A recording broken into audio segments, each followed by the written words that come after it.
Anti-derivative Jill.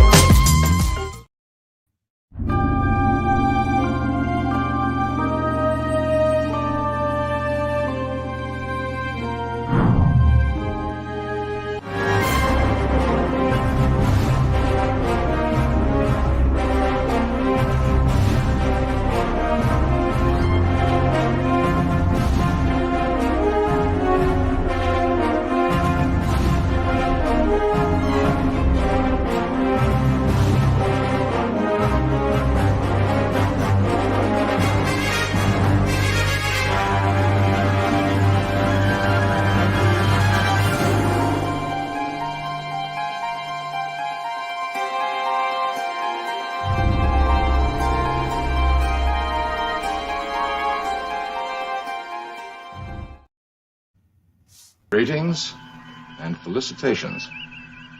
I can't say I think much of your welcome. Hello, I am Anti-Derivative Jill, and this is Indefinite Lunch in Infinite Combinations, where I am continuing a very special journey through all the Star Trek episodes from the original series. We're watching in production order, and so For the World is Hollow, and I Have Touched the Sky is the Gorilla's favorite 10th episode. Yeah, Gorilla's favorite episode because he says that it is just the right length. It containing how many letters? Words? Right. He wishes it would go on and on. 11 words. Containing 11 words. He thinks it's just perfect. And it first aired on November 8th, 1968. And so today we have Scotty R37 Ahoy. here with us today. How are you? I'm well. How are you doing? Wonderful. How about you, Pop Culture Curator? Amazing. Thank you. Good to see everybody. Yeah, it is great to see everyone. For reference to the production of these episodes, I'll read some stuff from Star Trek 365, which of course I heard from Raquel Briggs, who reviews all of real Star Trek from 66 to 2005 with Clobby on the Clobbering Times channel every Saturday night at 9 p.m. Central. And I'll also make references to These Are the Voyages by Mark Cushman because there's some really great stuff in there too. And so even though my slides go in order, I don't mind if you want to talk about different parts of the episode. So to help with that, I'll read the preview for the World is Hollow and I Have Touched the Sky. Here it is. Yeah, it is the first time Is it the first time? I'm not sure. That I used 2 lines for the title. I'll have to go back and see. I might have done it before. It is the longest title in all of Star Trek. Agreed. It is. So the quote is from the old man. Many years ago, I climbed the mountains. Even though it is forbidden, things are not as they teach us. And then he says, For the world is hollow, and I have touched the sky. Shortly after McCoy discovers that he is terminally ill, the Enterprise comes upon what appears to be an asteroid headed straight toward a populated world. Sensors reveal that the asteroid is hollow and is in fact a spaceship. Believing the vessel to be uninhabited, Kirk, Spock, and McCoy beam inside and are promptly confronted by the people of Yonada, who are aware they live on a ship. The vessel is controlled by a sophisticated computer known as the Oracle, which the inhabitants consider a godlike entity. Unfortunately, the Oracle, with 10,000-year-old programming, is far more fallible than a god. And Kirk and Spock are stymied as to how to repair it without revealing the truth about the world to its inhabitants. As the two attempt to covertly address the problem, McCoy finds himself growing closer to the beautiful High Priestess who rules on behalf of the Oracle. And I do want to say hello to the chat. I'm so glad you guys are here to join me on this adventure. Franco Walker says, wouldn't you take an engineer to a self-propelling asteroid? Well, the very first script, the writer of the script actually did put Scotty in McCoy's place. And it was later that Fred Freiberger switched it to be about McCoy. And so there had to be rewrites in order to accommodate that. That's change. That's super interesting too. It is. I might go into that more. I'm not sure if I have more notes. And Jim is also here. Hello, Jim. And Matt G. Matt G. Hello there, everybody. Or as you know him now, Taylor Swift, greater than Disney, Star Wars, and MCU. No argument. Speaking of very long titles, very long names, also very long name, Jim's Landscape LLC, #1, Commodore Productions. He's got new puppy videos. So you guys like puppies? He's got them. Love the puppies. And Franco Walker says, please subscribe, share, hit the like, and select live chat. Yes, if you enjoy this content, please do subscribe. Be nice. Consider becoming a member. Oh, yeah. That's a lot of fun. First week of December, I will have a member stream. So that should be good. December? We already did the first week of December. I mean, oh, crap.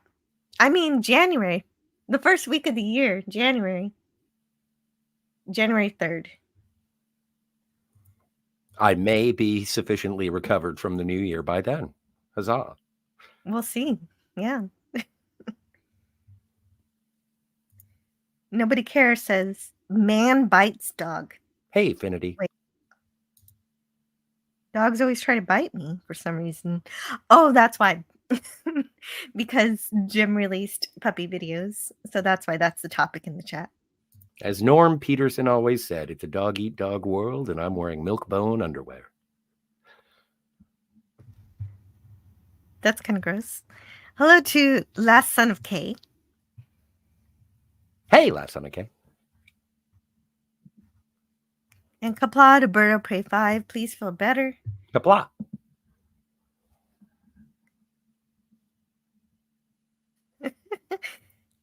Nobody cares says, oh, see, this is something I was curious about. He says, I'm a member of this channel, but I'm not subscribed. So that can happen. A gift membership, all you have to do is show up in the chat and you can get if you have gift memberships turned on and you're not a branded channel, you can get a free membership just by showing up in the chat. Huh. I thought you had to be subscribed, but okay. You don't have to, apparently. Huh. Good to know. I was always curious about that. And Ari Bavel is here. Oh, hello, Ari. Great to see you. What's up, Plus C Nation? So let's see what we got here. Well, first things first, I just want to say it's another all hands on deck. We got our big 7, and we get Christine. So happiness pie. Yeah, we got Chapel. For sure. This episode first aired on November 8th, 1968. It was written by Rick Ballarts and directed by Tony Leader. So Ballarts was 49. He wrote other stuff on television, like science fiction theater, Highway Patrol, and Lassie. Speaking of puppies. Mm-hmm. And he also wrote 6 episodes of Voyage to the Bottom of the Sea. He wrote to Roddenberry, I would appreciate an opportunity to meet with you on 2 matters. 1, to submit material for Star Trek, and 2, to discuss with you my desire to get off the treadmill of writing hack material for TV and getting on the other side of the desk. So I guess he wanted to be what? Oh, a producer? Editor. No. Yeah, he wanted to be script editor. He wanted Arthur Singer's job that eventually went to him. But he didn't get it, obviously.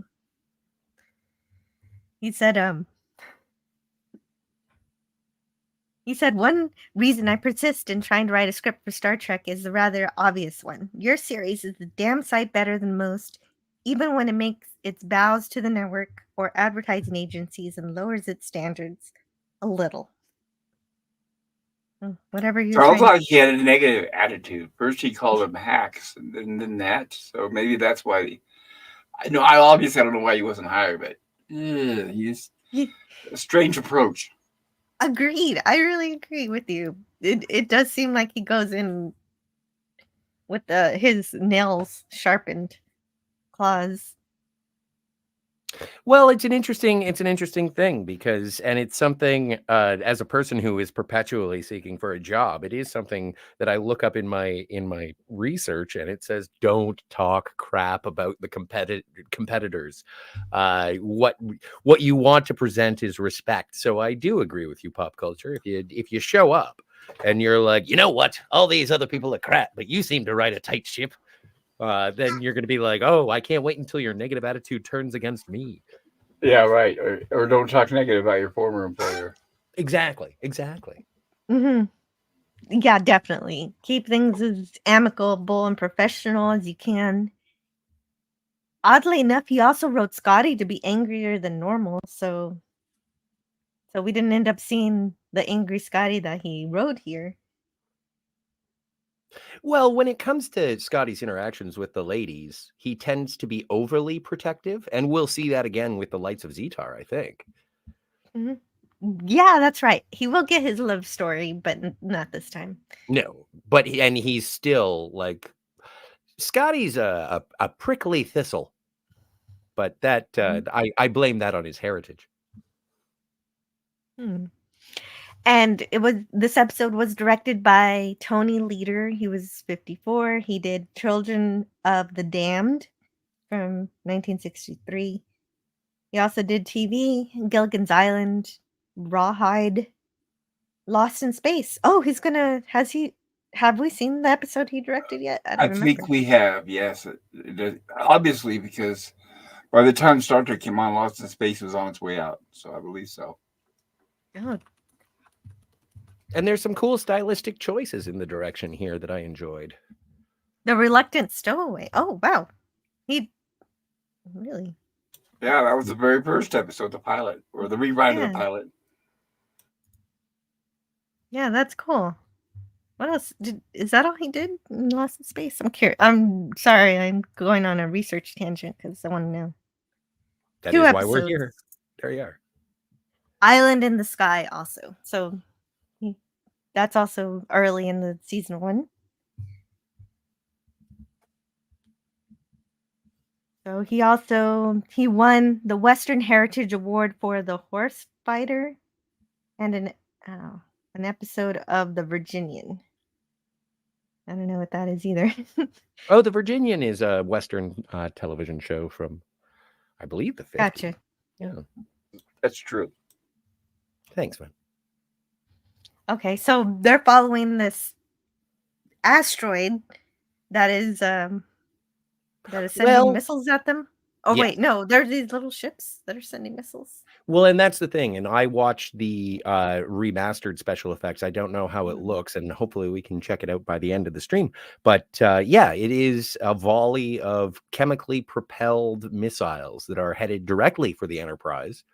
And I'm assuming that there's some sort of navigational deflector system that if anything gets in the path of Yonata, it would, destroy it so that Yonata may survive. All I know is they're very archaic. Mm-hmm. And so they figure out where those missiles are going to figure out that this asteroid is headed for a populated planet. Darren 5. Darren 5, that's it. Thank you. But while we're doing that, we find out McCoy is sick. With an illness that's gonna kill him. With 1 year to live. What is it? Xenopolycythemia. It has no cure. It has no cure. And so this is one of the few times we get Nurse Chapel. She wants to be here for this announcement, but McCoy wants her to go. Well, I get the impression that McCoy was going to, omit this particular ailment that he has contracted. That's what she's worried about, that he's not going to be honest. because he kind of is distancing himself from it. It's like, I've got a year. I'm not going to worry about it, but Kirk is worried about it.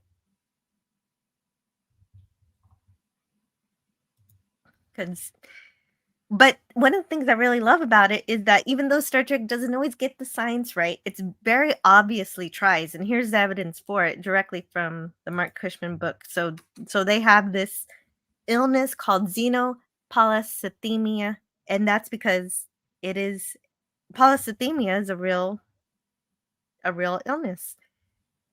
So what happened is that the Mimeo department, so they sent the script to the Kellum DeForest Research, and that's the place that they send their scripts to like their science consultant for the show. So when they have trouble with the science, they just send the scripts in anyway. I'm very happy when they do, because apparently there was a line in the dialogue in the script that said it was a rare blood condition which affects one starship crew member in 50,000 with crystallization of the hemoglobin. And Joan Pierce wrote to Freiberger, crystallization of the hemoglobin is chemically impossible in a living body. For a medically acceptable blood condition suggests a rare condition, xenopolycythemia, a real disease with the prefix meaning other world, so xeno, granulation of the hemoglobin. And so there you go. We've got our. I'm glad he listened to someone. Well, right? And it's in he's full on producer now, as of this episode. And in terms of the way that it affects McCoy, it is consistent with the disease in terms of being blood. And as Spock says at the end of the episode, all of the oxygenation of your cells is back to its enthusiastic levels. And so I do appreciate that it is in its early stages a matter of almost suffocation resulting in fatigue. Mm-hmm. And yeah, that's exactly how it's portrayed in terms of its true effects. And so this is the episode where it's McCoy's turn to almost die, like, because Spock almost died in the apple, and Spock's brain. Right. Then Kirk in the Tholium web. Yep. And then Scotty died in the Changeling. Chekhov died in Spectre of the Gun. And Sulu nearly died in City on the Edge of Forever until he had the what was it? Cordrazine. Sulu? Yeah, remember there was an explosion at the console, and then McCoy gives him the Cordrazine. Updated later in the Next Generation to try Cordrazine, so it wasn't such a volatile stimulant. So you won't go nuts and go back in time and make no, but the Doctor will fall in love with a space candle that is actually a ghost, so it's got that going for him. Great. And I like how Nurse Chapel is still sort of attending to Dr. McCoy. I think the only thing I don't like about this is that McCoy says, don't tell anybody, I have a year, I can still be chief medical officer for a while. And Kirk turns around and like, I need a replacement right now. Yeah. Well, but I think that that's one of I noticed that myself, and I was under the impression that sort of Natira and Jim have the same idea as to how McCoy should spend his last year.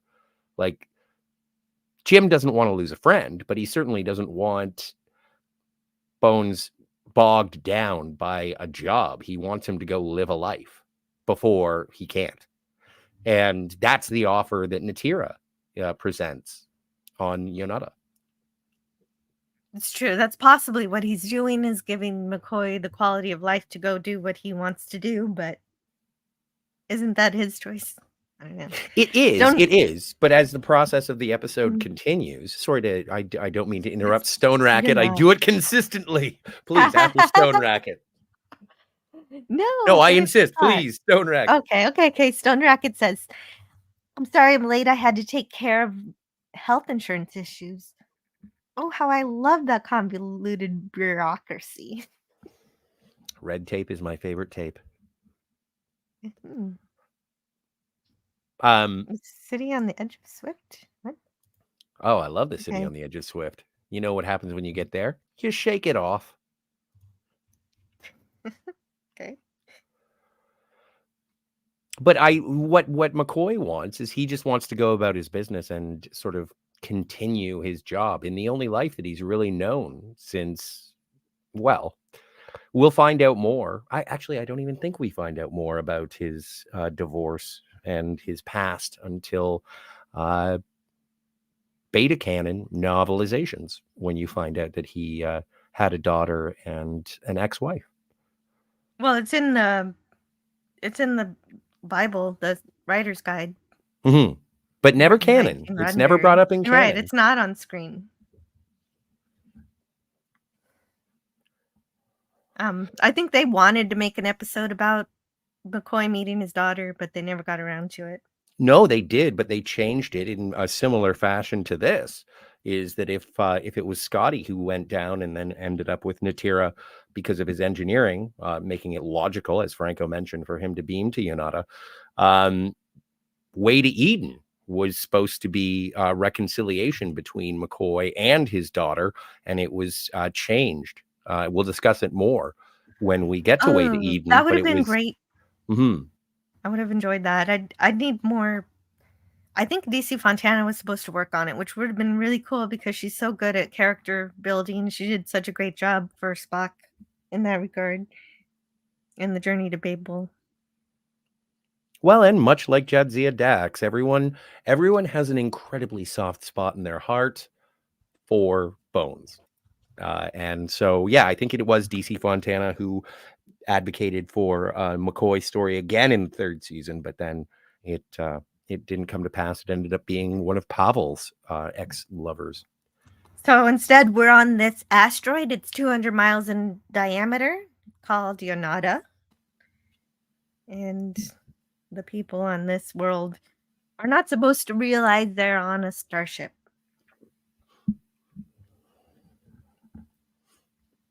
And they certainly don't know that they're about to crash into a planet filled with 3 billion people.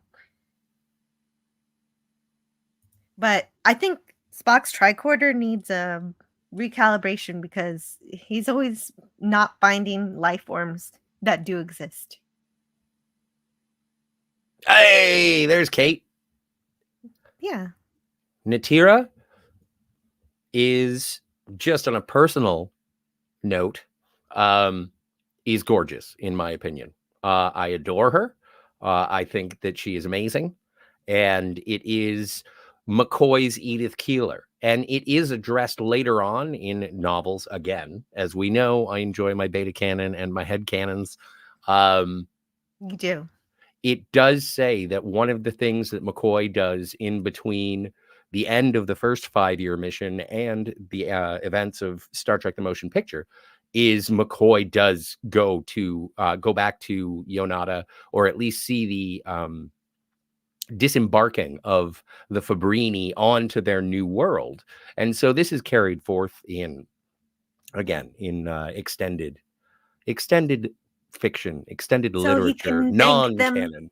So he can thank them personally, because yes, that gets promised at the end of the episode. Never delivered. We don't. But I want to say hello to Christine Hurt. Oh, that was a reference to the line of the movie about bureaucracy. It may have been.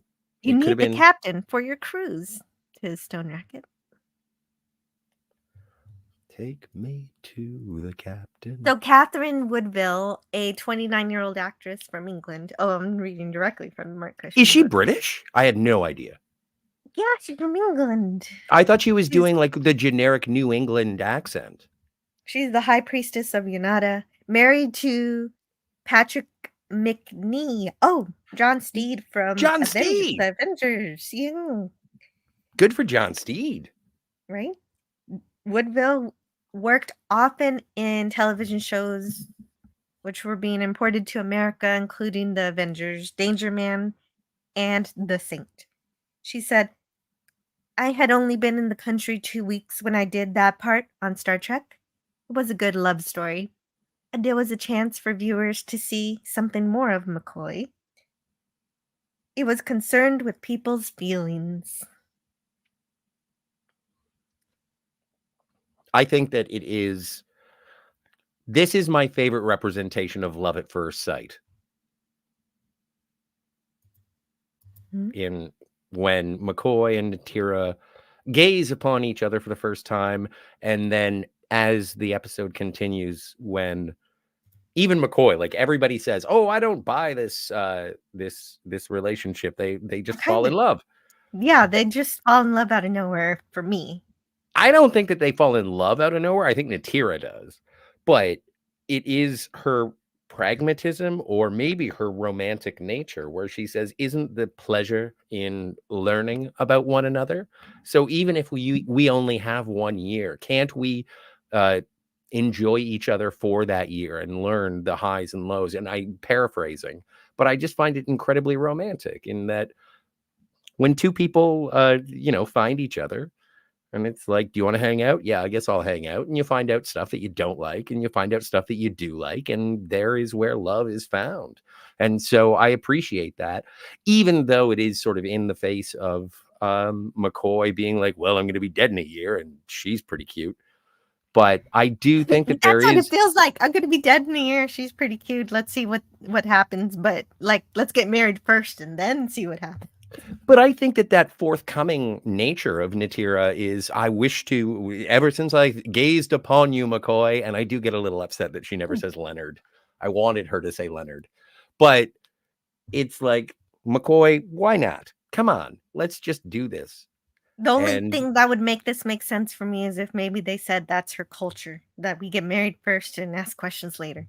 Well, she's a very authoritative woman. She's the only person on the Fabrini, our people. She doesn't know she's Fabrini, but she is able to pick her own mate, which makes sense if you're on a generational ship. The Oracle has to sort of decide who is descended from who. And it's like, okay, we don't want any incest. Thank you. You can hook up with you and you can hook up with you. Are they going to be that dumb to do that? But yes. Well, I don't know how it works on a 200-mile diameter spaceship. Yeah. That the pleasure is in the learning of each other. Absolutely. That is going to be in a Valentine that I send next year. Yeah. Yes. And so we also have, I guess it's sort of the villain, but not really, because it's just a computer that's on the fritz. And it's the Oracle that tells them what to do, who to mate with, except for the priestess. She's the only one who gets the choice. And she chooses McCoy. And the person who voices the Oracle, you know who? Jimmy D. Yeah, you got it. Jimmy D. James Doohan, besides being Scotty, is also the voice of the Oracle. Which, and sometimes when James Doohan does the voiceover work for some aliens, you can kind of pick out his inflections. And I was really surprised because when I was watching this, I was like, oh, I thought that James Doohan did the voice of the Oracle, and I can't really hear his voice. I can hear the Oracle, but I can't hear James Doohan doing the performance. And so it's a credit to him, in my opinion. Yeah, that's why it was used so much in the animated series for that purpose. He does it again. I do love the special effect of the freeze, like when they get shocked. I think it's pretty badass. Yeah. I want to say hi to Dave G Sound. Oh, hello, Dave G Sound.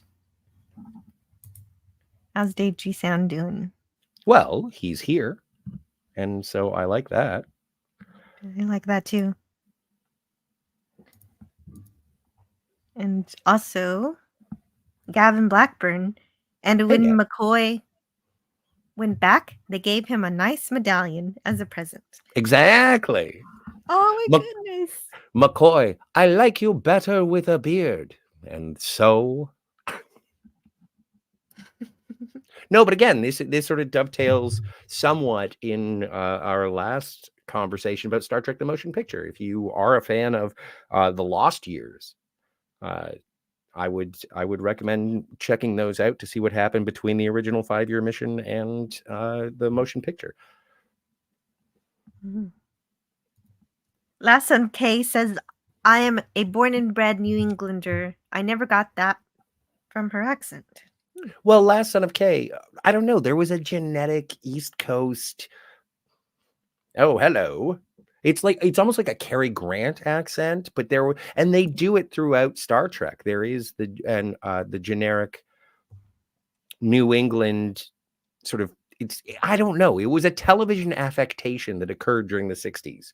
And it's like, why do people talk like that? And I thought that was that. I didn't realize that she was originally British.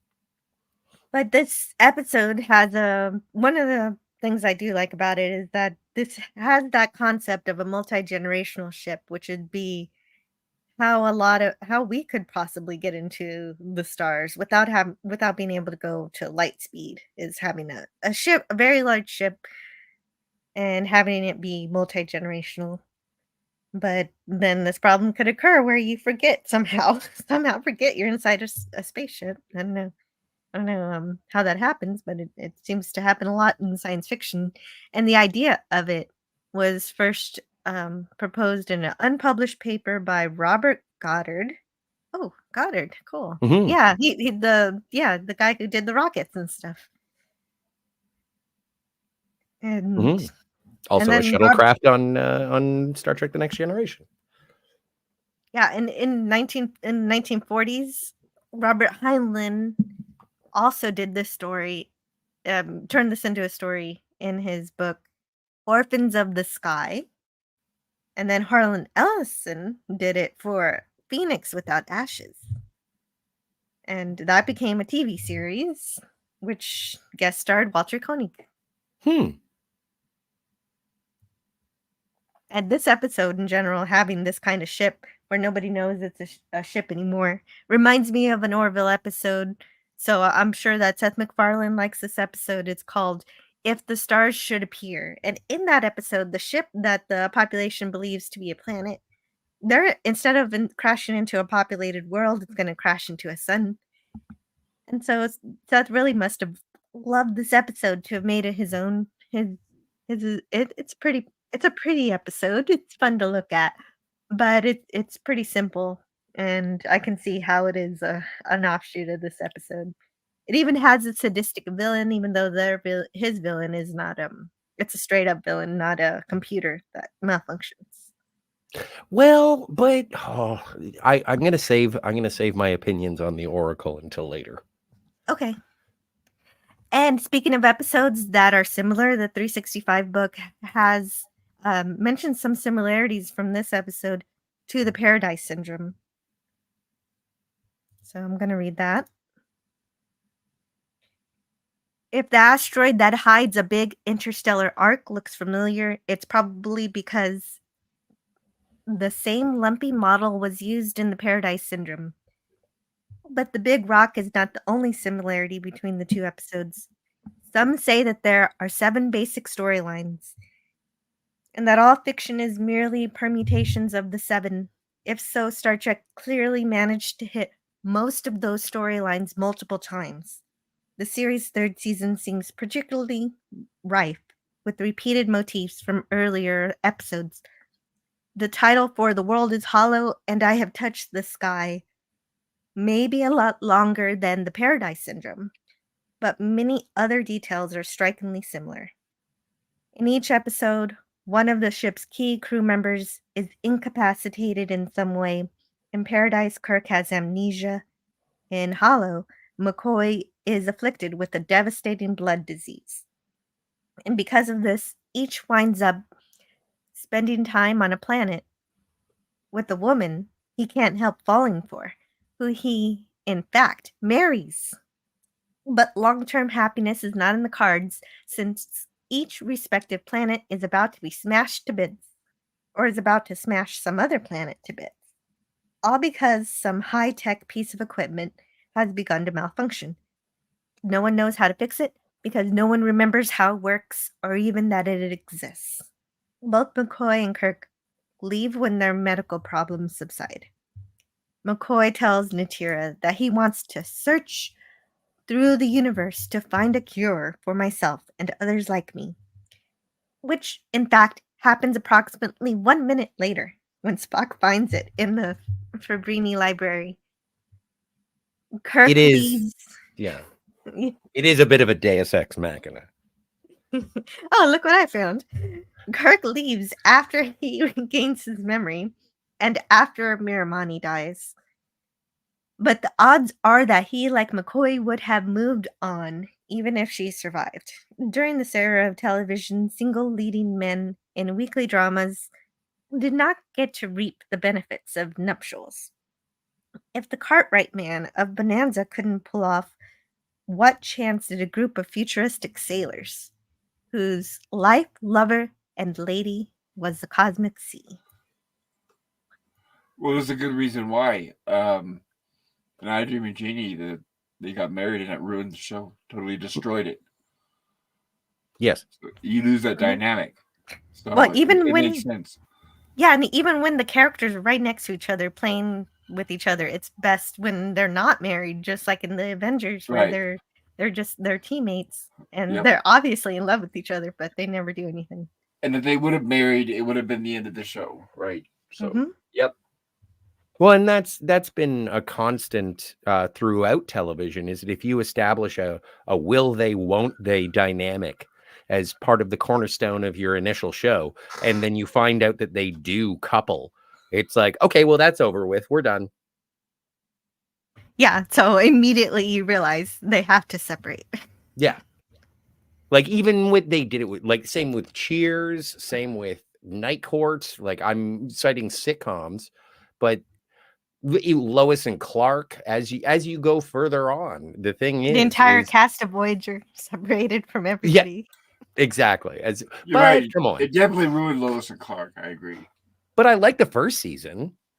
I know, but I mean, they ended up having a kid and everything, didn't they? I don't remember them having a baby. I think Lois and Superman should always remain. That's a different topic. that's but always even remain worse. apart. Totes. No, getting married is one thing, but then when they're so desperate, let's have babies.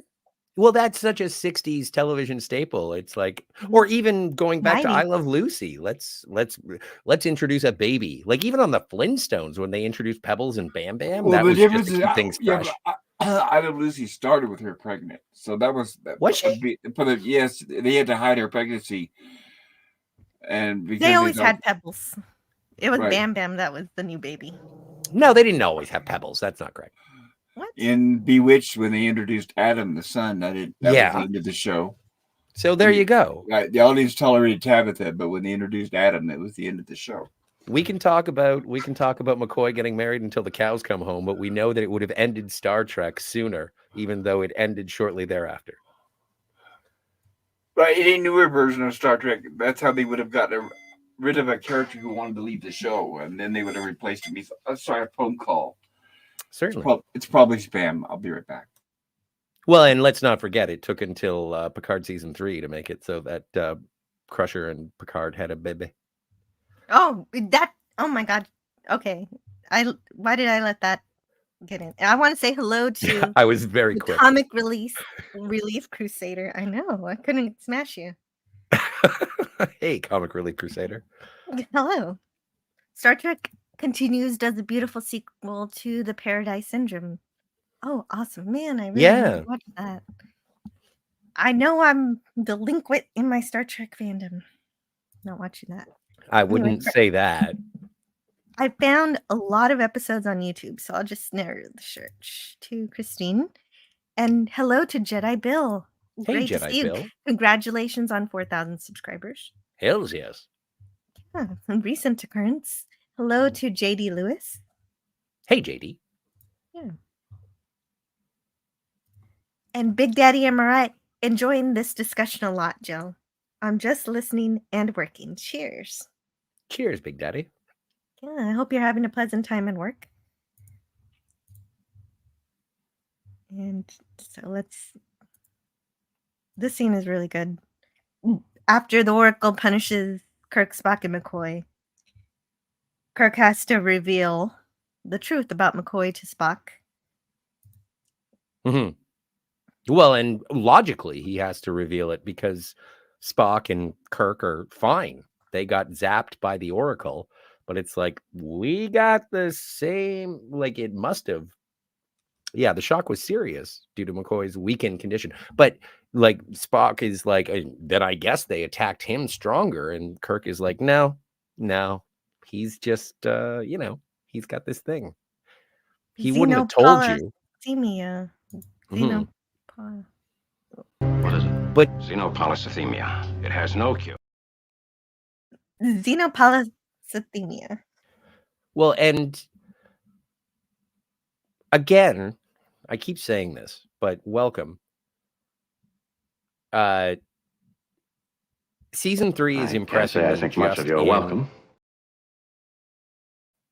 In its production order, because after the events of the Tholian Web and seeing how Spock responds to McCoy, it's probably like one of the most compassionate interactions that Spock bestows upon McCoy. And McCoy sort of looks like Spock puts his arm on his arm, like puts his hand on his arm, and McCoy is like, "What's this about?" And I must be especially susceptible to its magic spells. Yeah. And Kirk says, well, he knows. Spock And knows. they just pass by it. It's not even like McCoy's not upset. He composes himself, as you see here in this slide. And Spock is still very accommodating without becoming too emotional. He's as emotionally available as Spock has ever been. It kind of feels like a more subtle version of what we saw in The Empath, one of the few scenes I really like from The Empath, where McCoy tells Spock that he has a good bedside manner and they're being good to each other. Mm-hmm. Again, I think season 3 is very much building, like solidifying, maybe not building, but solidifying the relationship between these three men. And how's everything going, Pop Culture Curator? Do you have to go, or do I need to let you go? Well, I have an hour, almost an hour and 15 minutes. I don't know why they rescheduled my appointment. Originally, it was pretty much later this afternoon, but it's physical therapy for my hand. They want me to moved come it in up earlier. Yeah, unfortunately, I'm so sorry. Well, let me know when you're going so you can give your overall review. It'll be about an hour from now. Okay, great. Sorry about that. It's Don't okay. apologize. Your health comes first. We want you here as long as possible. Absolutely. Well, I'm hoping to regain use of my left hand so I can start using the keyboard and other things. But so hopefully it'll be beneficial. Oh, that explains the typing. Yeah. Right, because everything's been one finger. And it's taken this long to find a schedule me for physical therapy. Well, your continued survival is primary on our list of wants. So appreciate it. Yeah, I'd like to stick around too if I can. Yeah, man, we got to finish Star Trek, yo. We do. We got to finish it. Jim is also following along with us. He watched the show yesterday. Oh, and I wanted to. And Jim, I'm sure you noticed this gentleman here who, climbed the peak and touched the sky. This is his third return to the original series of Star Trek. The first being The Cage, the second being Return of the Archons. And here we go. Third time is The Charm. Now, is he playing, I was wondering, a prisoner? Oh, I think he's a Fabrini who he's probably like a poet. Like he has an inquisitive mind, which goes against the ordained truths of Yonada. Well, that's what I thought. But are they okay? Are they in like quarters, or are they in a holding cell? Because he just came through the curtain rather than the door where the security is. I think I don't know. I think it's quarters. I think it's quarters because even when Natira comes back, because the Oracle says, if you wish to be friends, first learn what it is to be our enemies. And then they come here, and then Natira and her middle-aged handmaidens come and bring refreshments and say, now that you have been punished, you are to be treated. The Oracle has decided you are to be an honored guest. Which is a very primitive way of thinking, but oh well. Poke him with a stick and then give him some So- grapefruit juice. So much of the society is primitive, archaic, as they describe it. And the Oracle punishes anyone who tries to discover that the truth of the spaceship, the asteroid being a spaceship. Yes. But they don't ever really explain why. It's just, oh, the computer just malfunctioned. It's a mistake.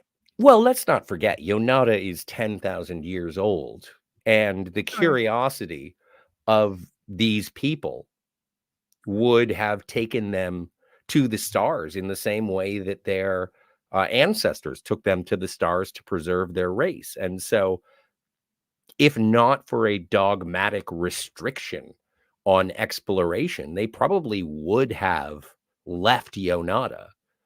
If they had known they were on a spaceship and they had to, oh, well, then I guess we got to go find, and it would have caused division within the Fabrini. And ultimately, the creators are there to preserve.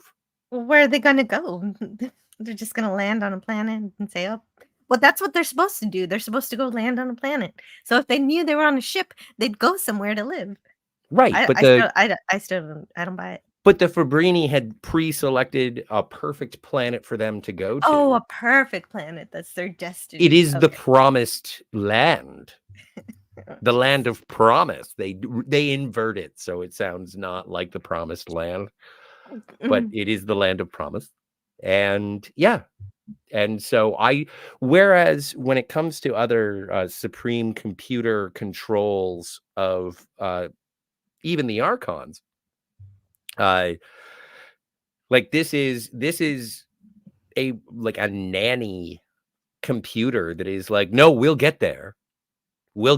Just pay attention, stay in line, and then when we get there, you can do whatever you want.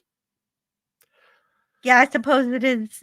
I don't know why, but yesterday's Lost in Space episode and today's episode, in a way, reminds me of WallE. So this is also like the computer in WallE. This is like the computer in WallE. You're absolutely correct. Except people aren't getting fat on scooters. Not based on Natiri. She's a fine figure. Natira. Well, speaking of her, Catherine Woodville said, I had a lot of fun on the set with them all. It was a very happy set. It was somewhat difficult to keep it together with a straight face and do my work properly when I had just been falling around laughing.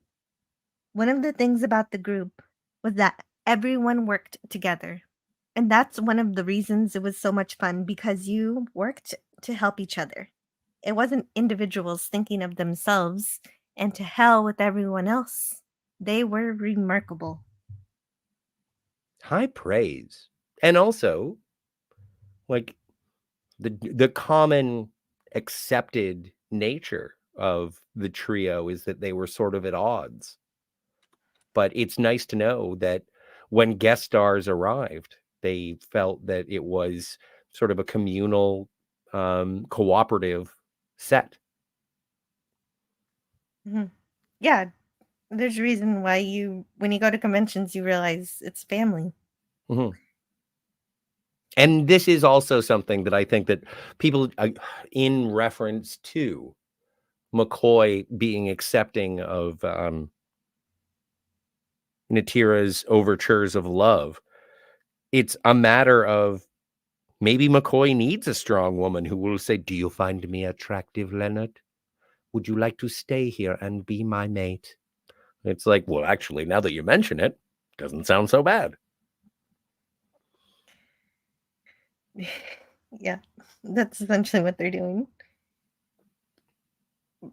But the captain, I think this episode does mention the Prime Directive in Yes. terms of does it violate the Prime Directive to tell Yonada that they're on a starship or a spaceship? Or should they just let it destroy 3 billion people? So it makes sense that, yes, of course, we're going to violate it this time. Well, Or and the destroy it. That was another option, was destroy Yonada. exactly. Oh, yeah. And so that's not a good option either. Well, Kirk says this ship is on a collision course, and McCoy says, "Well, I'm kind of on a collision course myself. So if you want to blow it up, I don't care." Oh, yeah. That's one of my favorite lines in this episode. I'm on a kind of a collision course myself, Joe. It is. That the pleasure is in the learning of each other. I could be happy to have that feeling for a day. Or a week. Or a year. What do you think, Jill? Do you think she's a pretty? Oh, yeah, of course. Pop culture, do you think she's a pretty? Yeah, I think she has a very strong neck, able to hold up that wig, which looks like it weighs about 50 pounds. True. That is also very true. I was noticing her curls. Yes. Curls and ponytail. And I was like, how, if you unfurled that hairstyle, where are we? Is that a blanket? It almost looks like two different wigs, one in the front, one in the back. Oh, it's a mullet. Party in the front. Or no, business in the front, party in the back. Christine Hurt says, I like this episode for the way it explores the human need for other human companionship. I'm on your side, Christine. Agreed. So, and I have it on my hard drive. Oh, okay. And there's Jedi Bill, Dave G. Sims. They used to say cancer had no cure, says Christine Hurt. I feel like, in a way, thanks to Star Trek inspiring scientists, that's why I've been cured. Oh, you've been cured of it. Oh, that is good to hear. Congratulations. It's the optimism. Absolutely. And yeah, I agree. Is it I don't know. It fills is it my cured heart. Or is it remission? Because I don't know if cancer really ever goes away. Wow. I don't mean to discourage her, but I personally, obviously I've been going through that myself. All I know is that I'm not getting out of this life alive. So none of us are. It's true.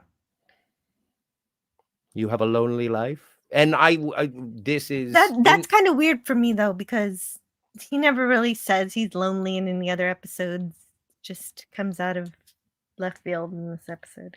But it's not, I don't think it's a specificity of loneliness. Like she's asking him about having a mate. Do you have a woman? Do you have a mate? Are you lonely? And it's like, if you can compartmentalize that experience of your life, he is a bachelor. Yeah, that's true. So DeForest Kelly later explains, this is from Mark Cushman. DeForest Kelly says, the common thought was, of course, that McCoy had a very unhappy marriage, divorced with the daughter whose name was Joanna. But he's a Southerner out of the South, and I think he was just such an unhappy guy that he joined the service and decided he would abandon what practice he had.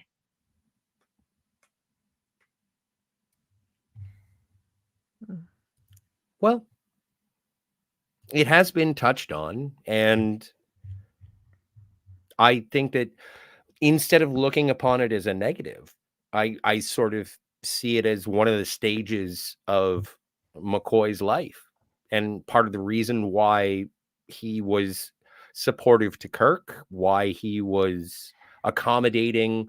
He wanted to be a part of something bigger than himself. I think that's a sense that I got from McCoy ever since I met him on television as a fictional character. But I do think that he wanted to be a part of something bigger than himself. And the first time he tried that, he was part of a family, and then there was a divorce. And he thought, well, then I'm going to take my talents and my skills, and I'm going to be part of something bigger than myself and contribute to something that I believe in. And that brought him to Starfleet.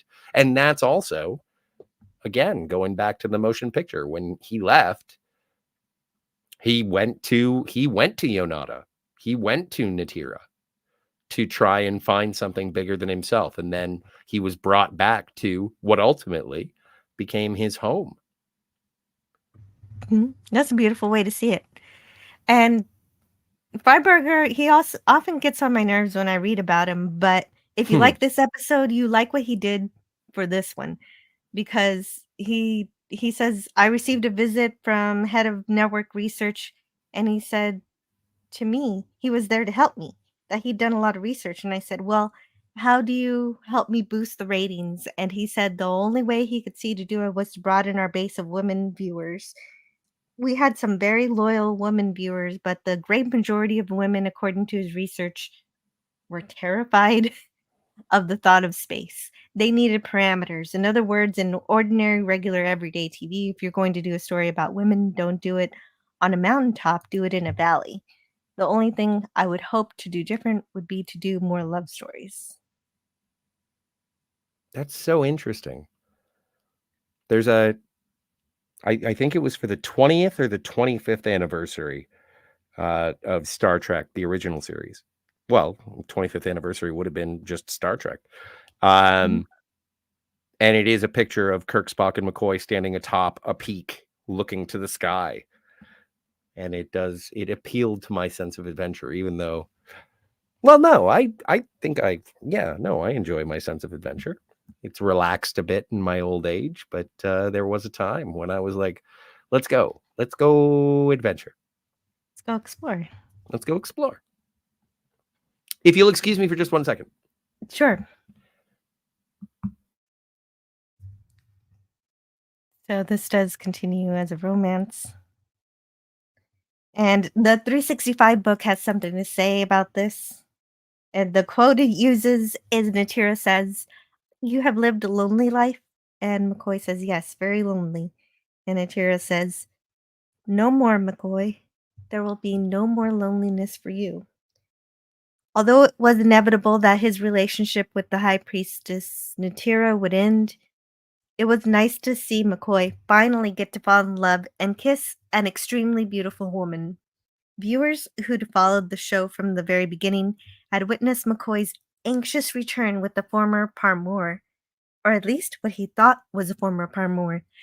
In the man trap, they'd seen his tentative flirtations with Yeoman Barrows and Shore Leave, but that was as far as the writers seemed willing to take McCoy until they sent Natira his way. That McCoy has lived a lonely life is probably news to anyone who hasn't read the series' writer's guide, which offered scribes the tantalizing information that McCoy had been married at some point in the deep, dark past, and that the marriage had ended unhappily, driving him into space.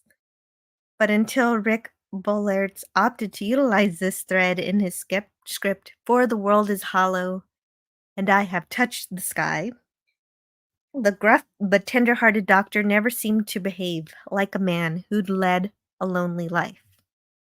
Kirk promised McCoy a trip to Yonada, or rather to a world where the Yonadans would start their new lives outside the space arc in a little over a year. One hopes he made good on that promise. And according to the beta canon Scotty was talking about, that did happen.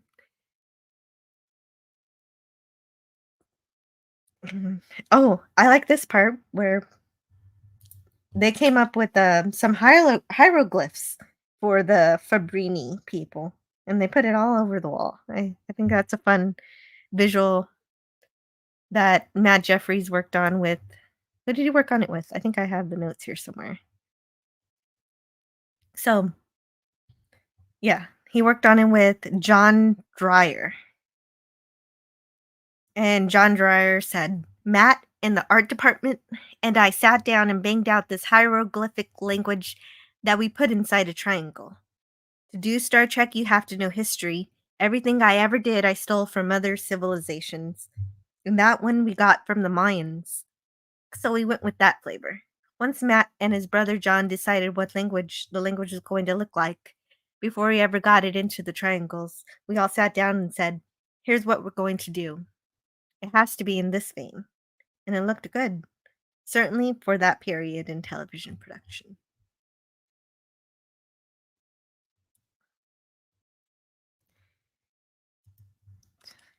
And so this is where they talk about how the Fabrini people were driven away from their planet because their sun went nova.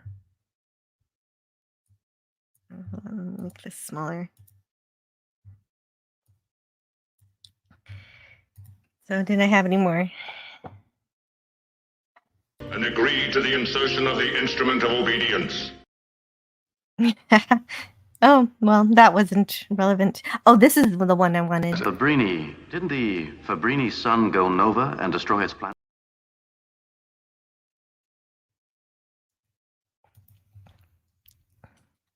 And so, of course, the Fabrini live underground. And they built this spaceship.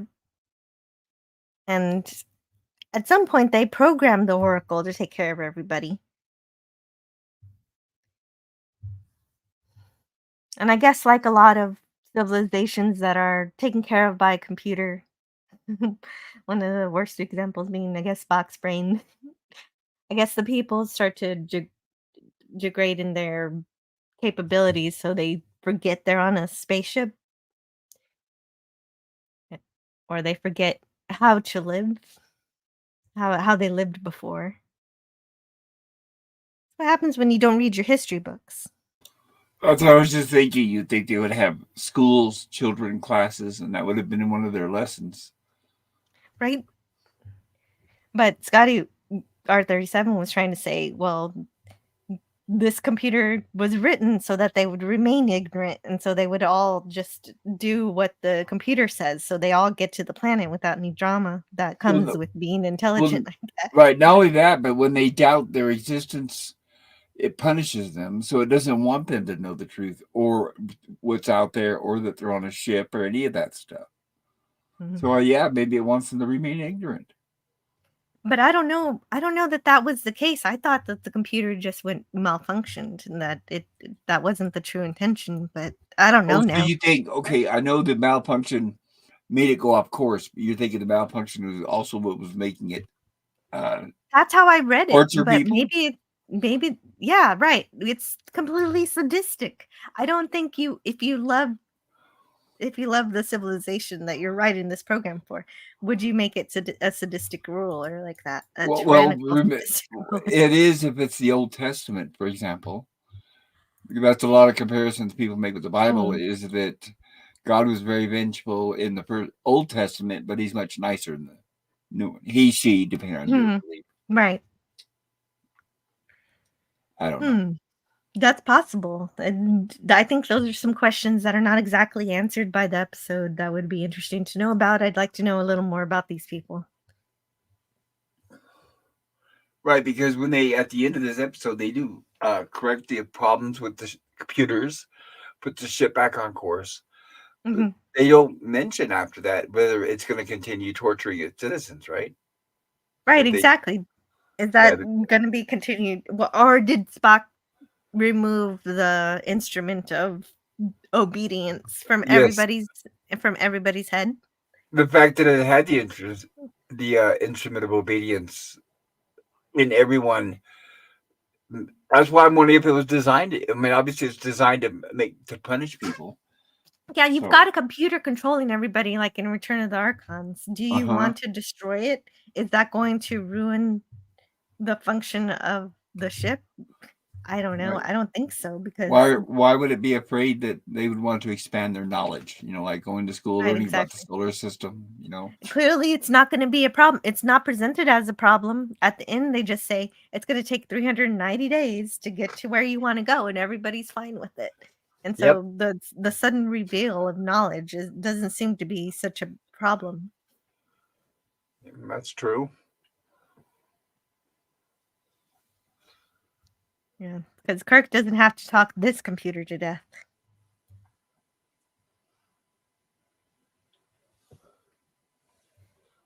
And speaking of death, the Oracle sentences them to death, but because McCoy begs Natira, I guess the idea that is the idea that the priestess can actually overrule the verdict of the oracle. So is she kind of the, I don't understand.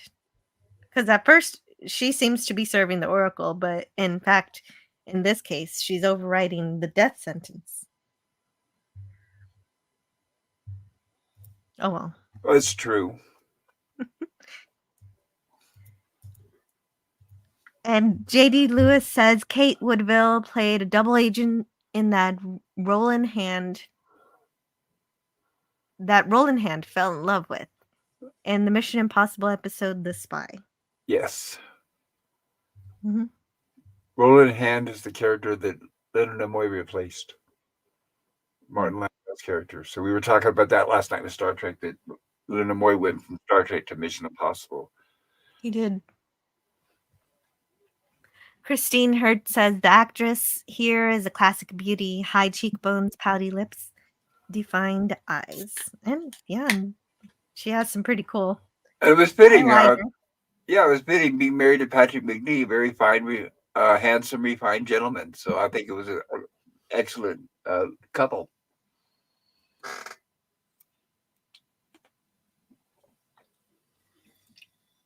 Christine Hurt had directed Radiation.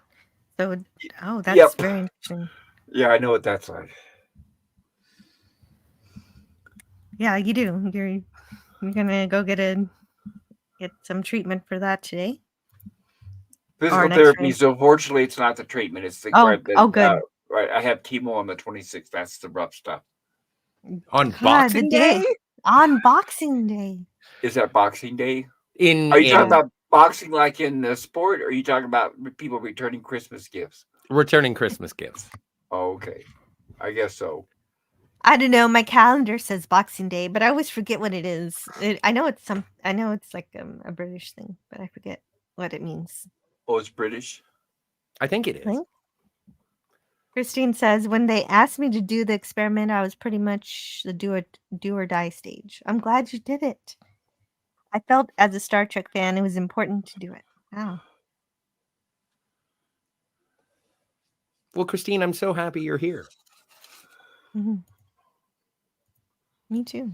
Boxing. Mike Tyson's Punch-Out Day. Every December 26th. That's for the Nintendo fans, not for the Mike Tyson fans. Mm-hmm. But, okay, so I have a question about this sort of exploration of the Oracle Room. Because I do kind of feel as what do they call it? The object of obedience, or do they call it the object of obedience that gets implanted in your temple? And agree to the insertion of the instrument of obedience. The instrument of obedience. I do appreciate that High Priestess Natira is the first one of all of the Fabrini to have it removed. And that is because she is pursuing knowledge that would benefit. And there is, like, we do get a classic Kirk speech at the end where it's like, this is what's going on. And she's like, I don't believe you. But she obviously does, because the Oracle knows what she thinks and what she speaks of. And it is something where her knowledge is being expanded. And so she is herself breaking away from the dogma of the creators. And so there is something here. And in terms of the head of a society or of a culture that is sort of reforming, sort of enlightening how they are to move forward. And I appreciate it. I really enjoy it. And it makes me happy that it's Natira, again, because she's really hot, but also because she's a strong leader, woman or no. Well, I can appreciate that idea. Also, though, is that fair? Because she gets it removed, but not the rest of the people? Well, but the thing is that once they open the Oracle and get to the control room, I suppose she is still reverent to the Oracle and the ways of the Fabrini, she doesn't want to go. She doesn't want to go and check things out. No, that's not what I'm talking about. I'm talking about the fact that that thing is sadistic and it tortures people. Right, it does. And I think I wish that at the end of this episode they made it clear that she became the true leader of the people and that they no longer use the computer and Right, they would follow deactivate her. deactivate all the torture devices. Mm-hmm. Yeah, and that she would use the book to figure out what should be done rather than relying on the technology that was hurting people and killing them.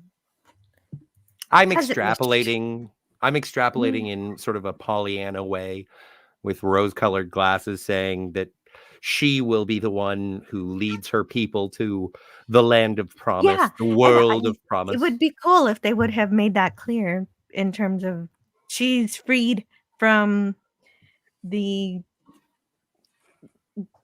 lack of freedom of speech that she had. She couldn't think certain ideas, and now she can. Yeah, exactly.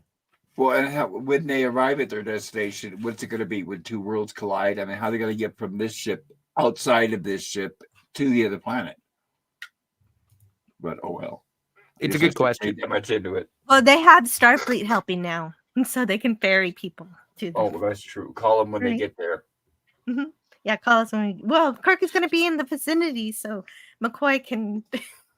Well, who knows? Maybe that asteroid has been revolving around that planet for decades, right? Centuries.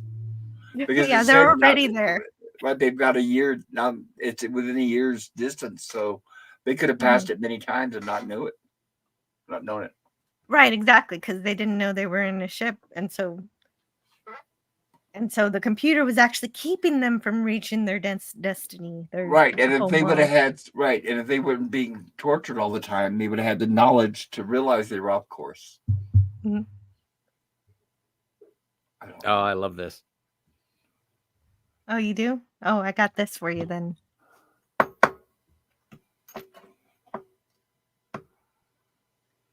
Oh no, I don't have it.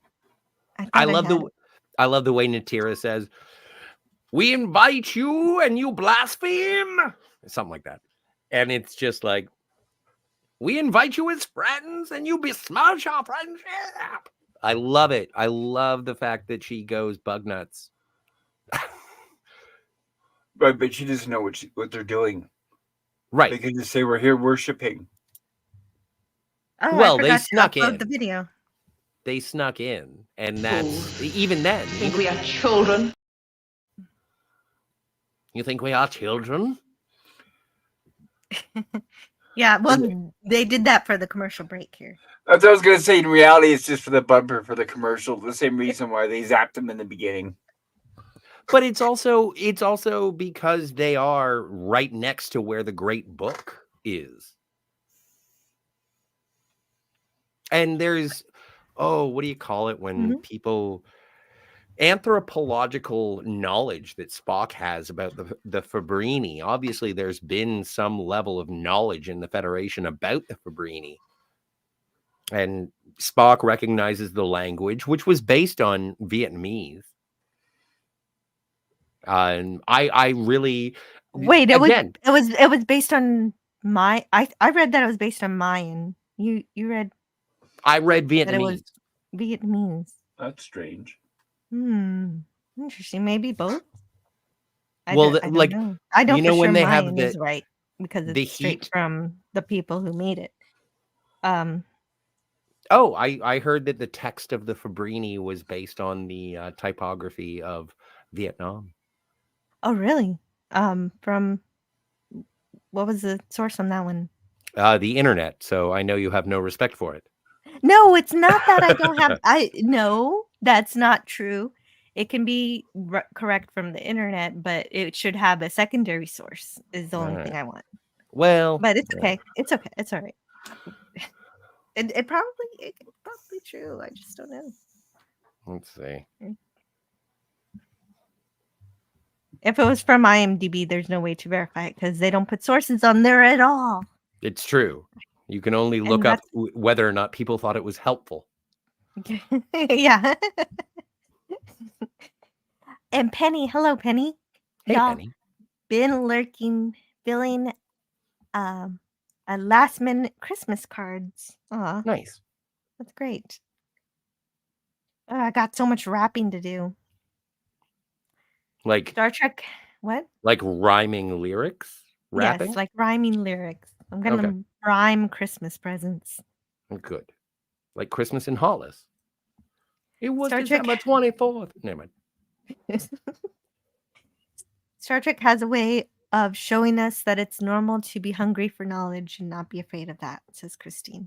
Absolutely. And I think that that is something that shows sort of the fortitude of Natira, is that she's resistant at first, but obviously the instrument of obedience is dissuading her from her thirst for knowledge. Well, she learned or that truth. She learned it from a lifetime of torture. It's going to get to the point where you're afraid to ask any questions about anything. A reverse Pavlov. Oh, why, sweet oracle, may I not knock the boots? Why must I wait? And then Leonard shows up and she's like, finally, it is my time for bikini lovin's. I'm crass True. and I'm proud. No, that was accurate. Brogu, hello Brogu. Hey, Brogu. You Hello actually there. said, I thought that was actually very subtle. Thank you. I guess for you anyway. Yeah, Christine for me. says, but the time limitations per episode, I mean, they'd have to cut something to include that ending. Oh, I guess that's true. I'm saying what I want that I didn't get. I'm always doing that though. Well, it could have been just a throwaway line when they were repairing the computers. They could have just mentioned, we'll put the ship back on course and we'll deactivate the torture devices. Yeah, I would love that because they spend all that time in that control room. They're like, this is just like the Enterprise. It's so easy to do. And so that's exactly when they could have said that. Well, Ariba Bell says from Wiki that Boxing Day is a holiday celebrated after Christmas Day. It originated as a holiday to give gifts to poor people. Oh. That live in cardboard boxes. No, you put the presents that you don't want into boxes and then you give them to poor people. Oh, I see. So the rejects. Okay, got it. Exactly. You re-gift on Boxing Day. That's what it's for. Okay, gotcha. I don't want this, so I'm going to give it to the poor. I hate that. I've gotten gifts before that were re-gifts, and I hated that. Well, you're not gonna... you know when it's a re-gift. You're not going to like my Michael Burnham box that I sent you. Right, and you're told, well, it's okay. If you don't like it, give it to someone else. But what is the whole point, damn it? Sorry. Yeah, you're supposed to share the love. It's share the love. That's not love when they're giving you re-gifts. Yeah, exactly. Yeah, the thoughtfulness is removed. Yes, it is. I don't want this, right. And therefore, will you take out the trash? I don't. And so everybody who was going to give you a gift are now not going to give you one. I'm just kidding. I know PvP. I wasn't going to get one anyway, so it's okay. I know PvP wants eggnog, but I didn't get any eggnog, so all I got was this useless chocolate milk. So I'm going to send him some chocolate milk. Gross. You don't like chocolate milk? Well, I don't like it being delivered. Yeah, fair enough. Good answer. Over how many miles? Yeah, in the mail. Right. That is an ice with it or something. Yeah, fair enough. You got a good answer there. Don't send dairy. So Last Son of K says, for further context for people who are unsure, Christmas Tide is the 12 days of Christmas is from December 25th to January 6th, which is the Feast of the Three Wise Men. Delightful. Mm-hmm. They're marvelous. They're lovely. Oh my God, I want this action figure. Is there a Natira action figure? Oh, I don't know. There better be. Ask Mark D with the C. Mark D with the C, if you're lurking, is there a Natira action figure? You don't have to tell me now. Tell me later. I won't take it out of the box. I want to put her side by side with McCoy. Yeah, I just want it.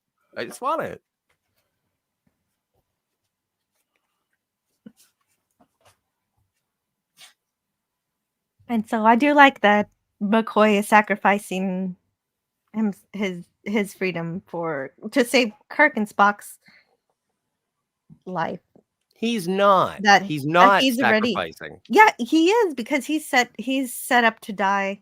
Like he's got his own death sentence that he can't control, and so he's sacrificing the rest of his time.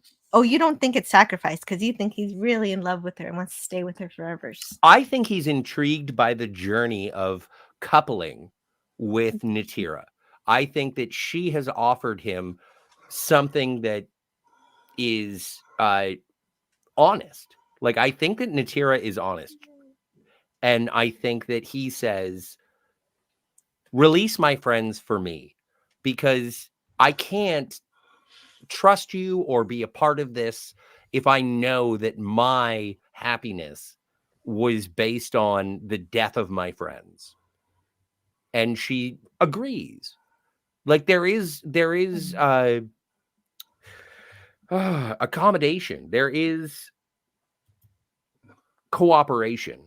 And it is a matter of, if we are to move forward and discover a partnership with one another, then I have to give something up. You have to give something up. And I don't think that McCoy is giving anything up. I think he's willfully saying, I want to stay here. She digs me. I dig her. I'm going to find out if it works out. So you think he really wants this? Yeah, I do. I do think he does. I have known, at this point in the series, I have known Leonard McCoy long enough to know that if he doesn't want to do something, he doesn't do it. He refuses. And so he says, you know what? I'm sticking around here. I have a year left to live. I got this amazing lady who apparently is into me. I'm into her. I don't know where it's going to go, but I want to explore that. I want to explore my own happiness with her on my last year. And I think it's actually rather touching. As her husband. Yeah. Your decision is most illogical. Is it, Spock? Is it? And I love that response too. So there's a book in this episode, The Book of the People, and it's the same one that we see in A Piece of the Action. So is it the same one? It is. With Fabrini language? Right. I don't want any more cracks about the book. Did they leave any other books? Oh. I guess maybe they changed the insides for whatever purposes they needed to add the Fabrini text. Well, and the cover. Yeah, the cover. But it is a white book. It's redressed. Yes.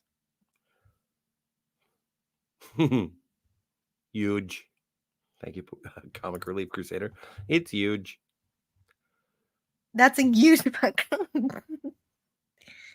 Well, I remember seeing dictionaries like that. I don't think they have dictionaries anymore, but when you went to a library, I have a dictionary like that. I got it from one. Yeah, libraries used to have a big pedestal with one big dictionary on it. Mm-hmm. But mine's not as big as the library one, but it's pretty big. Gotcha. I got it from a garage sale. Do your kids ever use it? No, I have smaller dictionaries for them. Good. Well, at least they don't rely on spell checker. Well, no, they. I don't know. Well, my 4-year-old doesn't really read too much yet, but I don't know if what my son does when he needs to spell something. He might use a spell checker. Probably does, yeah. I mean, that's how I learned. I learned a lot of grammar from Word. From the paperclip. Clippy.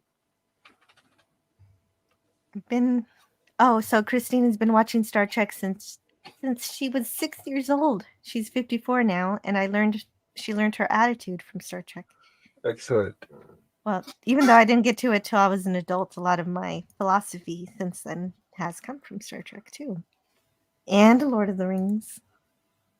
together. Pretty good stuff. It's such a. I'm sort of in the same boat. I've been watching it since I was a young man, a young boy, and I hope to aspire. Like I aspire to what Starfleet officers present, like their curiosity, their desire for cooperation, and their sensitivity to other cultures. Like all of this it's informed me, and I don't always get it. I don't think I've ever been like I'm the best person who represents me in all of Star Trek is Commander Hobson from Redemption Part 2. Is that I think I'm doing a great job, but I'm still biased. And is that the one who's the jerk to Data? Yeah. I always saw it as utopian. Everybody was honest. People weren't out to cheat each other or lie, stab behind their back. And then when you get older and you realize that it's the opposite of the way the world is. The world is actually nasty. Yeah. I've always been so disappointed that I was just like, I thought that everything was supposed to be Star Trek. I know, I thought that that's how we were supposed to act. So I agree. I wish, like, and I myself, I've never achieved it, but I still strive for it. Also, can we go back to Natira and Bones making out? Is that supposed to be a star chart? It is, right? Yes. It is. It's a solar system of the. That's what I thought. It's the Darren. Yeah. Well, reminds me of the star chart that Betty Hill drew when she was abducted. There we are. Just a lovely romantic kiss. Just a kiss.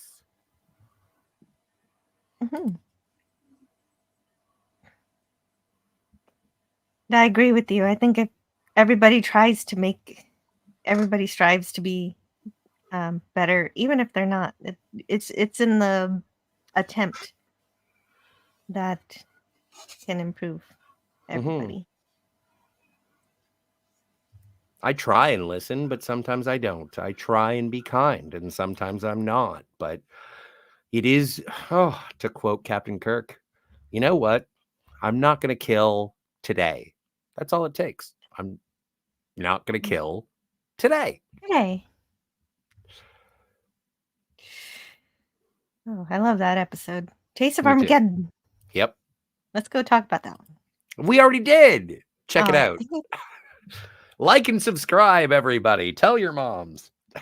Wraith Wolf says, my mom was an original Trekkie when Next Generation came out. That was something we regularly enjoyed those together. Oh, that's wonderful. And welcome, Wraith Wolf. I agree. It's an aspirational story for me. It is. Says 52 here. I was introduced to Star Trek in the later 70s by my mother.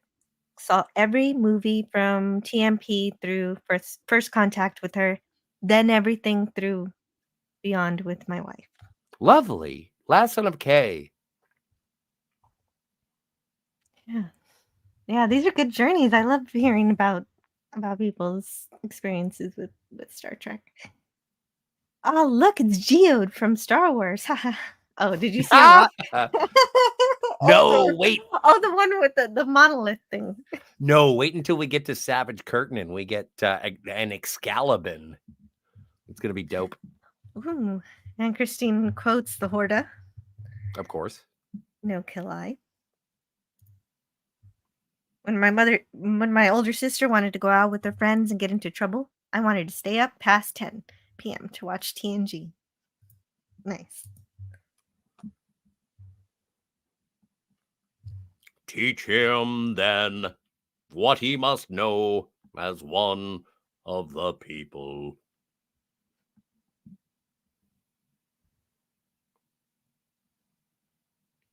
I don't understand why she shows McCoy the book. Is that just like rank has its privileges? Natira is the high priestess, and she's like, this is what we're doing, but we can't look. And then McCoy is like, don't you want to know? And it's well, he's got to have something to talk about when he calls the ship, when he calls the Enterprise. He's got to be like, hey, I found this book. If we read it, we can figure out how to move the ship. Well, not only that, but why is it that just because he decides to stay and live there and become one of them, why isn't he no longer allowed to speak to anyone on the Enterprise? He was punished. She didn't know. She just saw the communicator next to him. Yeah, like what are they going to talk about?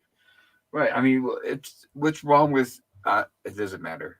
No, it does matter. I agree with you in terms of the argument of the episode, is because if Natira and Bones get married and then she's like, tell me, McCoy, your first name, then tell me, what was your life like on the other worlds? And then McCoy starts telling Natira what's up. And then Natira gets a migraine because she's not allowed to know such knowledge. Right. And also, hey, we're getting married. So not only am I not allowed to ask you where you're from, but you are no longer allowed to contact them. So it's like, huh? Yeah, it does kind of fall apart when you put logic to it. Yeah, sure. Well, no, you're right. Yeah, but I'm saying it all would have been solved if they would have mentioned that the torture device was out of whack and they deactivated them. I guess it brings me back to that point. Oh, I don't understand the torture devices. Yeah, I understand it. It is inconsistent. Like I said, I think it's a method in which to maintain, making the people of Yonada stay on Yonada. But it's a weird thing because the computer can only hear you if you have that device. Because, well, actually, everybody is pretty much deaf to when Spock and Kirk are talking about, hey, this is actually a ship, and all the guards and walking right past him. Yeah, they can't hear. Kind of strange. They don't have universal translators, though. Well, she speaks English. Yeah, she does. We know that because of universal translation. Okay. I'm making this up. I don't know if I'm accurate. Mm-hmm. Yeah. When that happens, when you love an episode, you're going to make up stuff. I am, and I do. This is also Admiral Comac from Amok Time. Except here he's called Admiral Westerville. Apparently he's Dutch. What? The character. Mm-hmm. Isn't this... Oh, no, it's not the same guy from Trouble with Tribbles. He's not like, you're in good hands with Tribbles. Oh, and the Comic Relief Crusaders got to go. See you later, Comic Relief Crusader. Have a good time. Have a good day. Merry Christmas. Yes, he's got a great channel. Check him out. Subscribe. Like. Mm-hmm. I wonder how many parents are grateful to Star Trek keeping their kids out of trouble. My parents are not grateful because they consider my obsession with Star Trek, and it is an obsession, to be somewhat of the hindrances of my life. It probably drove me to inebriates and sitting in front of color television for most of my life. I don't really, and Star Trek in specific did that. Yeah. Oh, for sure. Scott, what are you doing for Halloween? Oh, I'm going to be a Yonadan. Oh, well, he'll always be single. I'm looking for a girl to dress up like Deanna Troi. Oh, my. Why is he going to the library? Christine Hurd says, no, remember Kirk had to build a translator for the entity in the other episode with the ambassador lady who got sick and they crashed on that planet. So they didn't have universal translators, but the computer on the asteroid ship may have had something to do with translation. I don't know. Well, I don't know. I think that it was an innovation that was subsequent to that particular episode, because let's not forget, after that episode, there was the subdermal transporter transponder. And so maybe there was, I don't know. I just like to pretend they had universal translators ever since Amok Time when the gods, the Metrons, gave it to them. Amok Time didn't have the Metrons. Oh. That was Arena. No, Arena. I meant to say Arena. I was thinking of the Gorn. Thank you for the correction. I knew Gorns and Vulcans are synonymous. Yeah, sorry. I shall be merciful and quick. I swear that's the episode in my head, but the wrong word came out. It doesn't. It's cool. It's cool, lady. Like, this is supposed to be it's fun. We're not. talking about Star Trek. It's cool. No, I'm an idiot. No, you're Okay. not. You're far from it. Okay. So anyway, this is Byron Morrow. Mhm. Already, he's 56 years old, playing a Starfleet admiral. That's why I was thinking of Amok Time. He's from Amok Time. Yes. Okay. Well, and also, this is another thing that we crash into whenever we talk about Star Trek, is that he doesn't have the Delta.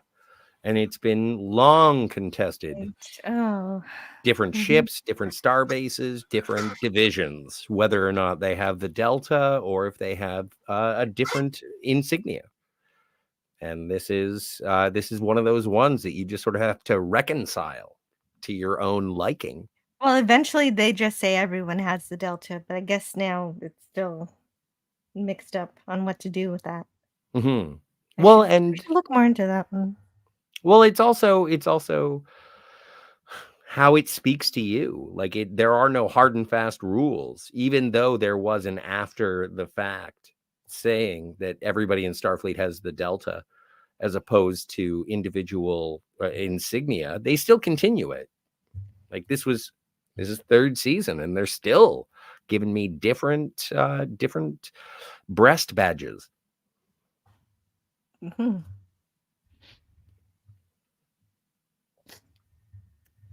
Yeah, they are. And Christine, Spock built it. Come on. Spock built what? Universal translator. Kirk built the translator in Metamorphosis. Spock built the translator in Metamorphosis. Spock built the translator in Star Trek: The Motion Picture to talk with V'ger. Well, he didn't build it. Well, he used filters. Programmed it. Yeah. Yeah, he's just like, this is how V'ger talks. We're gonna talk that way. I have a slider for speed.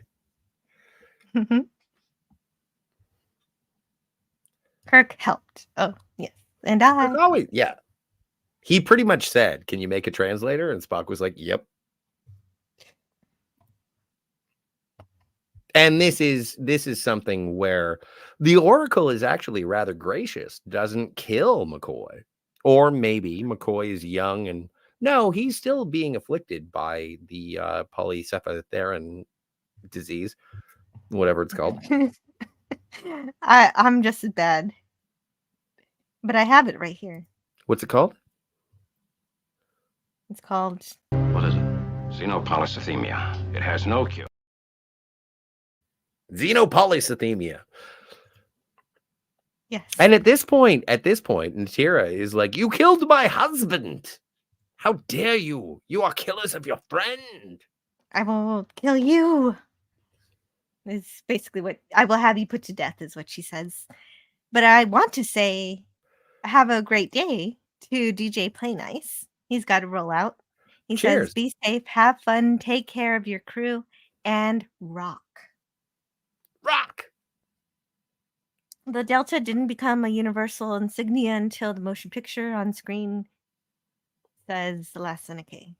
Last Son of K, I think you are correct. I think that this is a conversation that we've had many times over the course of this review. I agree with you. I still think that there are ship and station designations through the breast badge. I think it's weird that they were sentenced, Kirk and Spock were sentenced to death, but they come back to the asteroid without any kind of help or backup. Interesting. Do you think it would have looked better if they had showed up with a security detail? Yes. Something. I don't know. Somebody. They got phasers. Or they don't have a medical officer. Maybe Nurse Chapel can come along. I don't know. Something. Yeah. She should have been part of the first landing party. When it showed Kirk and Spock walk into the transporter room, you think they would have called for her. Oh, it'd been great to see her on an away mission. Not until the animated series, I guess. Yeah. It is, yeah. I don't know. Am I too forgiving when it comes to the drama of this story? You don't. If you are, that's fine. Like, I think I appreciate this, and I even appreciate the performance from Shatner being Kirk with Natira in terms of almost like showing the respect of McCoy's wife.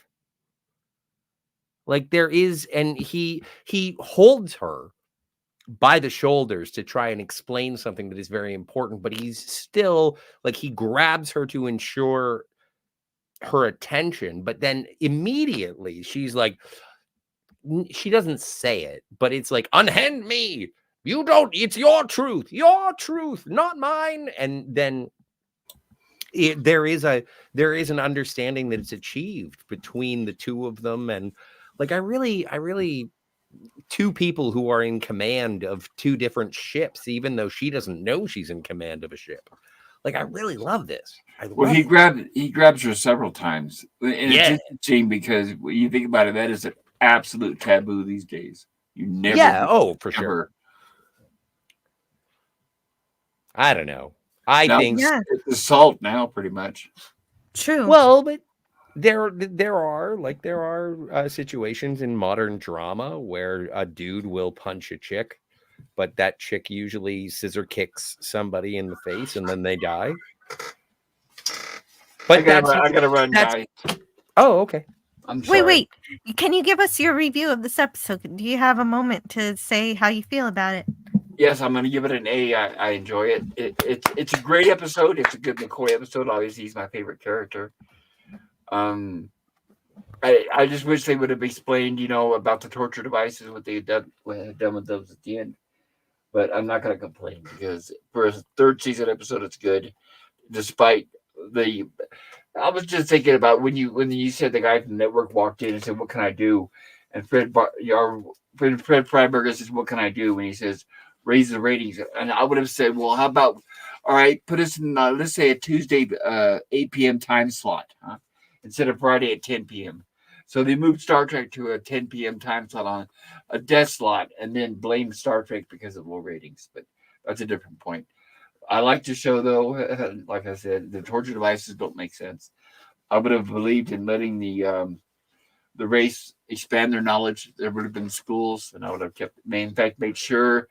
Like, I'm not a super religious person, but I think they should have passed down the knowledge of the creators to all the generations. I don't know. But that's nitpicking. But I did enjoy it. And thank you for having me on, Jill. And I'm on the same. Absolutely. I agree with that. This is our last stream for a couple weeks, right? Yeah, this is the last Star Trek original series episode of the year. We will resume on the 2nd.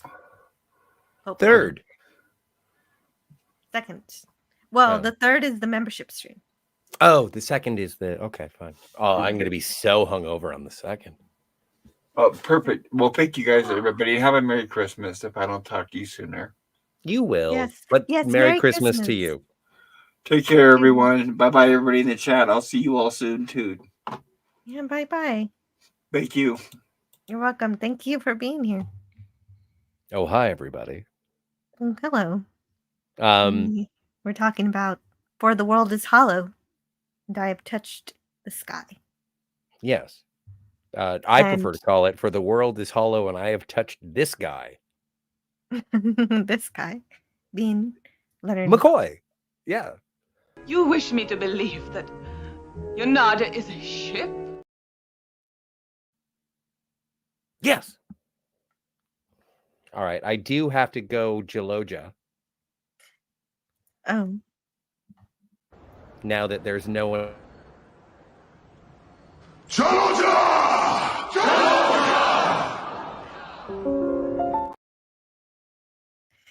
We always have that on standby. You may. May I? Merci. Oh, no. I have some chat to read, too. Well, and you know what? I'm so happy that the chat is here. You guys are amazing. Me too. You guys keep me company. Exactly. Please keep her company now. Please do. And so, Christine Hurd says the xeno part is key because Polycyphionia is a genus of Biofilamentus. Okay, so I'm not a doctor, nor do I know Latin, so I'm not going to pronounce any of this right. Red algae with about 19 species on the coast of British Isles and about 200 species worldwide. Says Christine. Very cool. Knowledge you got. Ari says, I shall be logical and stink. Wait a minute. Really? Okay. Have a holly jolly one, says Christine to Pop Culture Curator as he is leaving. And so Franco Walker also says, have a good Christmas and New Year to Pop Culture Curator, as does Last Son of Kay. And hi, James Caserta. He says, hi, Jill. Oh, the Orville. I miss that show. Yeah, me too. Well, I love seasons 1 and 2 a bit more than 3, but I still like 3, and I do want them to make more. I do hope we get a season 4 rather than a movie, but we'll probably end up with the movie a few years from now. I don't know how long that's gonna take, but I don't know. I don't wanna give up hope on a series just yet. What I'm hoping is that Seth is just waiting so that he has more control over his series and so he can actually do what he wants. Maybe he'll let some more Star Trek writers write the series. I think he wrote too much of season 3. I think he needs to get more Star Trek writers and science fiction authors.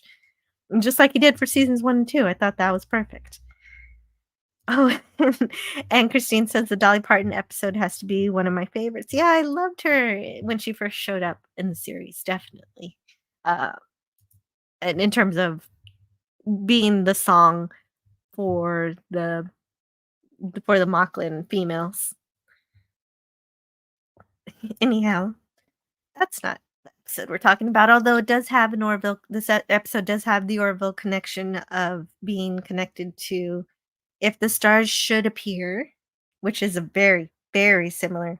It was taken straight from this episode. So Seth MacFarlane must feel about this episode the same way that Scotty R37 does, based on the fact that he made an episode just like this one. And so Kirk is trying to persuade her to give them a chance, explaining that he explains that the asteroid's a ship, but he doesn't explain the part where the ship is heading straight in a crash course to a planet with 3 billion people. I'm not certain why he omits that very critical information, like, hey, listen to me, or this ship is going to crash into this planet, destroying you and billions of people. Might have been an interesting thing. Might have been a very critical piece of information that I'm unsure. I want to ask Scotty when he returns what kind of answer he has for why that is omitted as something that, I don't know, like, why would he leave that out?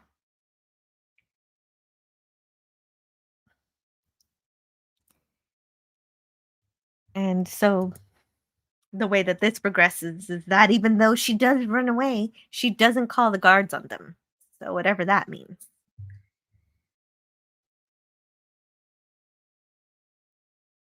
And Ariba Bell says, do you want to mention the giveaway stream? Oh, yeah, the giveaway stream. When is that happening? I forget again when. Okay, so that's very important. I don't know if it's going to happen on Cardinal Sin's channel or my channel. Oh, wait, it's probably going to happen on my channel. Or, I don't know.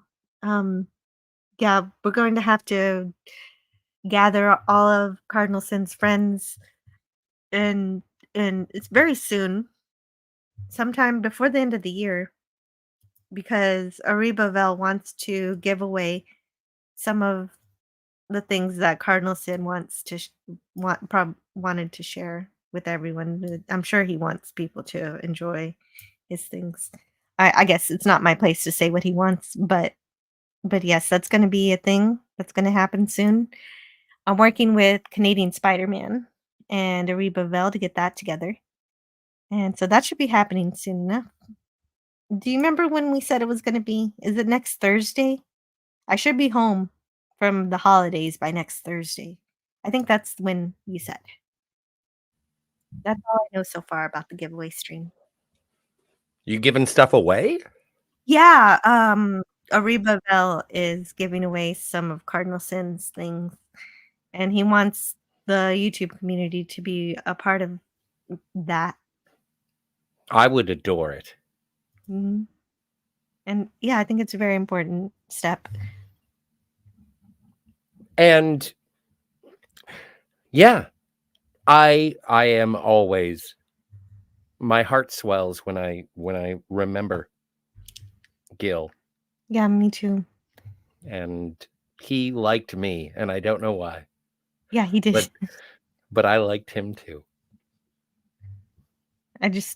Yeah, I liked him too. I miss his midnight to midnight, and his was the only time I would ever listen to any kind of paranormal ideas is through him. Bunch of live punk, yo. Yeah, and punk rock. And yeah, we did share that in common. I enjoyed punk rock too.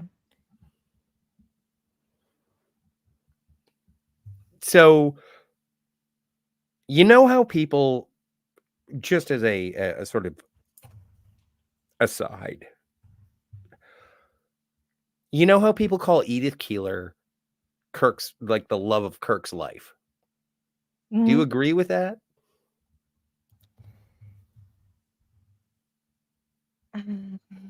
Yeah, well, as far as we can see. Or do you think Carol Marcus? I think Edith Keeler more. Okay. Like, I do have. He has. Well, I don't know much about his relationship with Carol Marcus. Just that they have a child.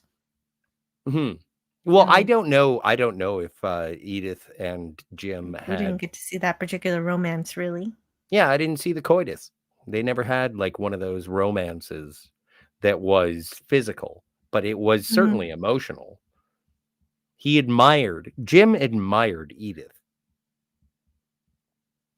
Oh, Frankel Walker has the right answer in the chat. The Enterprise is the lady of Kirk's life, the love of Kirk's life. Yes. That's it. In the end, that's the answer. James considered the little blonde lab technician. Yeah. I almost married her. Oh, yeah. The one that Gary Mitchell distracted Kirk with so he could pass. Yes. But I do think that Natira is the love of Bones' life. The only thing, and this is something that has come up on many a Star Trek The Next Generation conversation, is that whenever Data gets emotions, the only thing I want is for Data to be like, to say Tasha. I just want him to say Tasha. And it's the same thing with Bones. Like, there are. He does that in Measure of a Man. He doesn't say it, but he keeps her picture, and that's the same thing for an android. And it happens again in Picard season 3, where he does bring up, he shows the holographic image of Tasha Yar. Come on. I know you don't appreciate it, but no, I really still don't. acknowledge it. I still acknowledge it. Yeah. You do. You do that. Hello to Janet from another planet. Hey! Hey, really great to see you. And yes, okay, I was correct. The giveaway should be on Thursday, December 28th. So definitely check out your YouTube notifications. Make sure you've got the bell clicked for me, because no matter where the giveaway is, I will be advertising it on my community tab. Sharing it. You're sharing Yeah. it, not advertising it. Advertising sounds dirty. Okay, I will be sharing it. I'm a Mad Men fan, and advertising sounds dirty. Okay. New Trek is just really, really poor fan fiction. Thank you, Phantom Agreed. Outsider. Yeah, absolutely argument. agree. And so for the giveaway on Thursday, December 28th, we will spin that wheel. Yes. Nice. Yes, the wheel that I made for Cardinal Sin. Anytime we wanted to give away something, we'll be using that. Well, he was a gentleman to me always, and I miss him dearly. Yeah.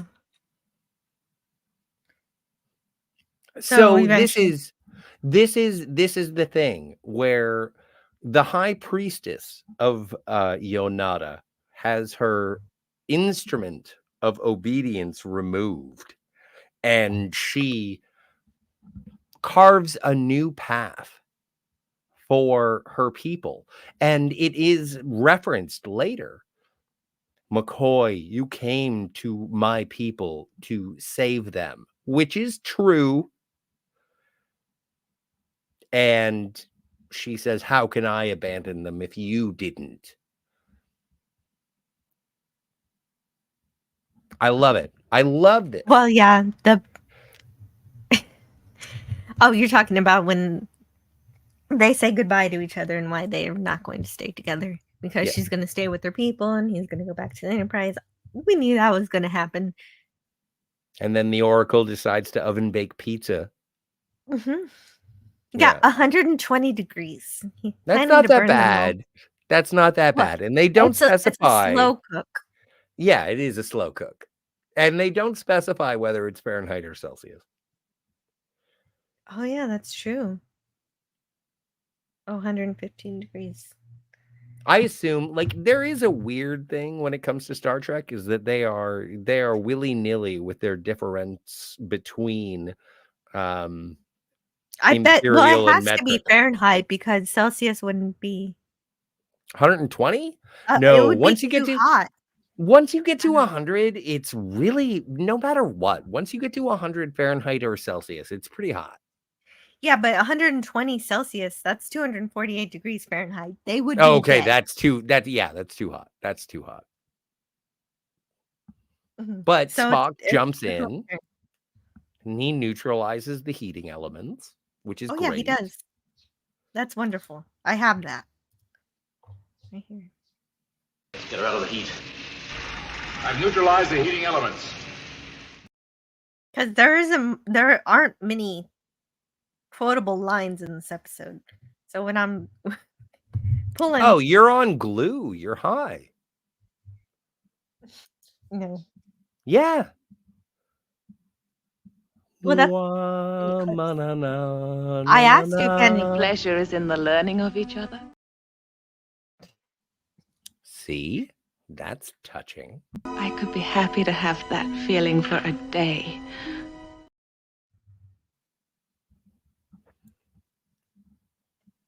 There is love and affection, and I enjoy this. There are the things that one would say in love in this episode, but I don't know if I really buy it as much as you do. I buy it wholeheartedly. And I'm sure a lot of people do too. I know that there are lots of A's in the chat, so you have a lot of support here. Well, it's not up to me. It's up to the episode. It's true. And these are the same stairs, apparently, according to sources that are in the empath, the spiral staircase. Well, which was also a redress of, oh, my stars.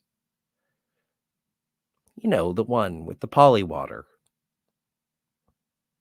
Naked time, naked now, naked now, naked time. Naked time. Naked Now is the remake in the Next Generation. I do enjoy that. I think they did it too early. We should have known the characters first before you jump into that kind of thing. I agree. I do not fear the punishment of disobedience, Leonard. Well, yeah, because Spock turned it off the computer, keeping the computer from punishing. So why would you fear punishment? Spock took care of it. Well, and that's what I'm like. My perception of this episode is that once the Oracle has been revealed to be a mechanism, that Natira becomes the true leader of Yonada, as opposed to being under the control of the Oracle. That's how I sort of perceive it. Once the instrument of obedience has been removed from Natira, we never hear from the Oracle again. And so True. I'm happy because the knowledge. That's what this scene is trying to say, but I don't think they say it clearly enough that she's staying to lead her people. Yeah. And McCoy is going off to search for a cure. But don't worry, Spock finds it really quick. Well, but he says, like, and this has always been something that I was like, okay, hang on a second. You guys got married, and then it was like, okay, I'm leaving. And everybody's happy. But there is, like, the dialogue between Natira and McCoy is like, I want to go and find my cure. But I want you to come with me. I want you to be by my side. You have, and this is implied by me as a romantic, as a Star Trek fan. It's like, I want you to come with me. Let's do it together. And Natira says, how could I abandon my people? How could I do? This is my universe. Exactly. I love it. I love it. It's so affectionate between the two of them, with both of them having purpose. And I really, it makes my heart swell. Yeah. And so they correct the Yonada's course. Meanwhile, while they're having that scene, Spock figures it out. And not only that, he finds a database of medical knowledge, despite the fact that this ship is full of what the Enterprise calls archaic technology. They have the medical knowledge, which just happens to contain the cure for xenopolycythemia. Xenopolymorphous nigerinon. Sorry, I'm just talking gibberish. But yeah, they go. So they leave. Natira is responsible for Yonada and fulfilling the mission of the creators, which is great. Nurse Chapel is caring for McCoy with the cure that Spock found. Yes, back up to its abundantly and energetic level.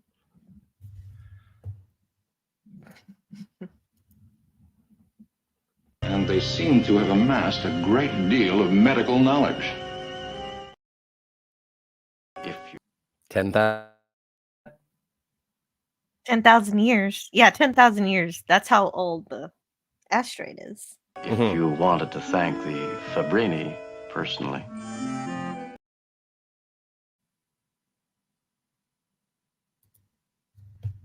In 390 days, they're going to meet up with them again. Yes. I mean, this is the promise that Kirk made, so I don't mind if, Beta Canon talks about it as if it happens, because if Kirk made a promise, he's probably going to do it. Well, it is one of the sort of Easter eggs that happen with Beta Canon is whatever happened to Yonada, whatever happened to the relationship between Natira and Bones. Like, I like exploring that. It's the same thing that happened with oh my God, what's the name of the lawyer from The Children Shall Lead? Gorgon. And it is something that is referenced back. And if you read the books, and I'm not saying that as like an elitist or if like if you read it, you would know better. It's something where if you read it, it's like, oh no, that's a fun nod to the fans who have been around since the beginning. And so I really enjoy this. Kate Woodville, later, more classically referenced as Catherine. It's not canon, but it expands the universe in a possibly lovely way. I can't say for sure, as I didn't read it. But that's like, I don't know, like people disregard beta canon or things that aren't necessarily represented on screen. But I don't feel that sort of line in the sand where it's like, well, no, if I read the books, I like being treated to references to canon material, and if I incorporate that into canon, I could be wrong, and I'm happy to be wrong, but it sort of enriches my love of the material. Yeah, I can draw the line but still enjoy it. I don't mind lines. They're fun. Like, I played a video game where Trelane took the crew of the Enterprise to World War I. Is it canon? No. But is it fun? No. Yeah. So what do you rate this episode? A with all of the pluses. Mm-hmm. This is a romance between Natira and McCoy. I really enjoy this. I love it. I love everything about this episode. I love the again, one of the things that I presented throughout this retrospective is that I am overjoyed when it comes to cementing or reinforcing the relationship between Kirk, Spock, and McCoy, and I think this does that. Everybody is doing their jobs, which I also love. There is reference to the Prime Directive, and let's talk about that in a second. But like, this episode, for a season 3 episode, I think it's great. I think it fills my heart with joy. I love it, and you can't stop me. So A with all the pluses. Well, I'm not going to stop you, but I don't love it, but I do like it because I can't get enough of stories where a population allows themselves to lapse into being controlled by a computer, and this is one of them. But there's a priestess. I give it a B. It failed to have like the eerie cult-like mantras from Return of the Archons. It didn't have the megalomaniac ambitions of Roger Corby, who wants to replace everybody with androids. It's just kind of a computer that is too old. It's 10,000 years old, and it got some errors. It's malfunctioning. And how much it's malfunctioning is not very clear. Is it supposed to be sadistic? Is it supposed to kill people for trying to learn the truth? It's trying to preserve the wishes of the creators. Like, and what are those? We don't know, because we don't really learn much of what's in that book. Well, they're the Fabrini. But I love Dr. McCoy, and I would have liked for him to I would have loved this love story to be a little more meaningful. I think it's a little bit shallow. Even the dialogue has to have him say that they don't even really know each other, and that's true. And so it doesn't translate for me as much as it does for you, but I think I understand where you're coming from, and I know it's been a common complaint. However, I do appreciate the idea that when two people fall in love, or at least fall in affection, one of the joys of those two people coming together is when they learn about each other, and the excitement and trepidation, the idea that when two people want to spend time together, you take the good, you take the bad, you take them both, and there you have the facts of life. And I enjoy that it's a leap of faith. In their love, it is a leap of faith. And between the two of them, Natira and Leonard, I believe it. And that was well said. But you don't believe it. No, I don't. I feel like they skipped a step, and I just don't buy it. But Hardcore penetration? No, that's All not right. what I needed. No, Oh, that's okay. not what I'm asking for. Just, I don't know. It's just a little sudden for me. Even still, though, there was some charm to the story's simplicity. Although I just wanted a little more thought and care to the people stuck on this asteroid. A little more about the Fabrini, because they were given this really cool looking these really great hieroglyphs, but what's the actual culture behind it? I'm not sure. What's in that book? So it's kind of a little hollow, and so it's Yeah, a but perfect. did you touch the sky? The episode is hollow. So it's an average episode. I should be giving it a C. So the fact that I bump it up a letter grade because I enjoy the characterizations should mean something.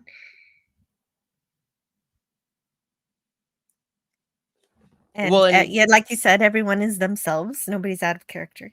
So they do hold that together at least. Well, and Christine brings up an interesting point, saying if McCoy had not been deathly ill, would he have reacted that way to the love option? It's an interesting question. And I don't think he would have, because there is a comparison. What's the one with Catwoman with Julie Newmar? Friday's Child? Friday's Child. And Friday's Child has Julie Newmar being like, don't touch me. And then she bashes him on the head with a rock. But I feel like it's sort of in the same vein of those. Maybe I'm overly affectionate about this episode because it is a McCoy episode. I don't know. Well, let's see what the chat says. Let's see. They agree with you. Somewhat. Overwhelmingly somewhat. It's a landslide. It's a landslide of love for this episode in particular. Well, we'll have to check the poll. There it is. How would you rate For the World is Hollow and I Have Touched the Sky? 57% give it an A range, 25% a B, 14% C, and only 4% give it a D to an F. Thanks, Gorilla. Well, he said he gave it an F, so this time he owned up to it. Well, you're aware of the Harlan Ellison story called I Have No Mouth Yet I Must Scream? Same kind of thing. The world is hollow and I have touched the sky. I have no mouth and I must scream. It's kind of like, it's got the same cadence of a title. Oh, you mean the title? Okay, yeah. Because there was Ellison did write a story that's like this too, where it's a ship that people live on. Phoenix Without Ashes. But I do like, and it's interesting that the Orville sort of took some notes from this episode. Next Generation, like, I don't think that they ever really did this. The closest thing they didn't really get into it, but Scotty was there.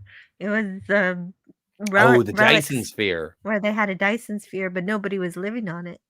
But it was there. Well, that's because the neutron star at the middle of the Dyson sphere was like, it was, yeah, everybody had evacuated at that point because it was bad. Yeah. So it was unfortunate we didn't get to see more of that. That would have been TNG's episode. Because it looked really cool. It did. I love that episode. Hey, Cam.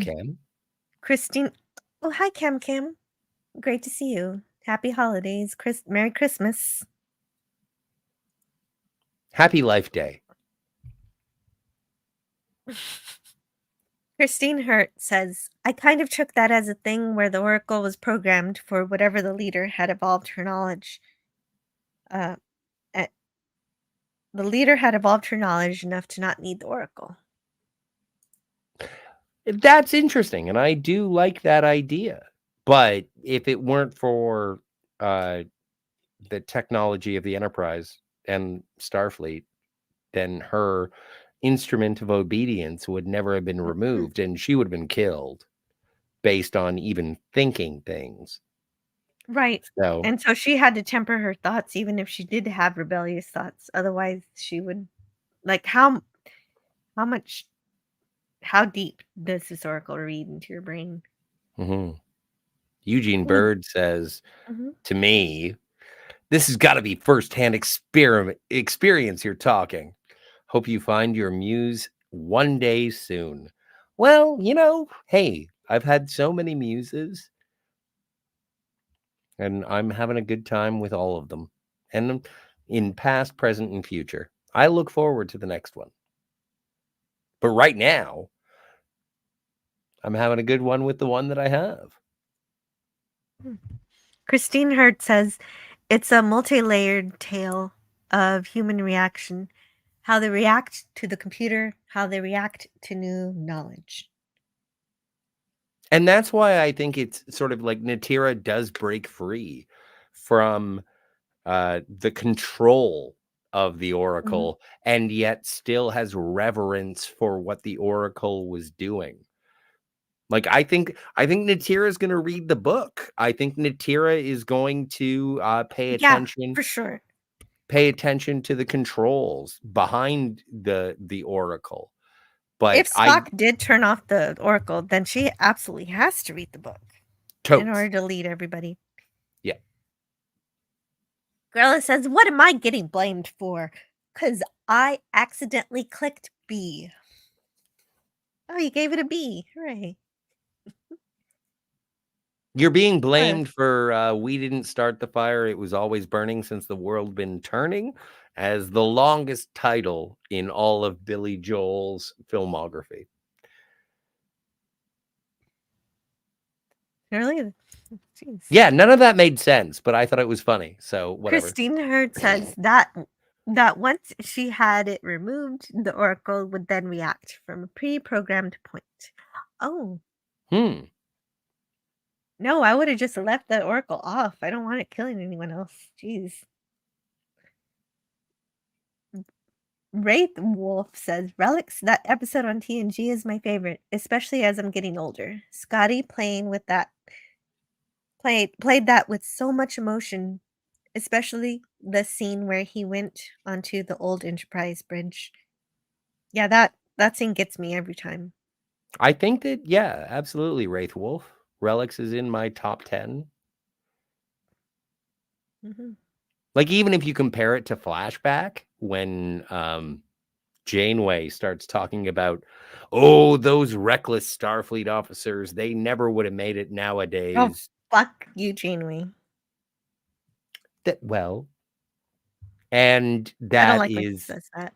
No, I don't either, but it's understandable in a generational gap. Yeah, but no, it doesn't, because she violates the Prime Directive all the time, so she's a hypocrite. But the thing is that the reason that I got frustrated with that episode is because I have reverence for the original series. Her, Janeway, as a member of Starfleet, she can differ from... Yeah, she just sees it as history. Yeah. So I don't take a personal offense on her opinion. And well, I do. Well, that's fine. That's fine. Christine Hurt says, I kind of see that the whole Oracle thing as there were several sort of unspoken things. One just had to kind of assume.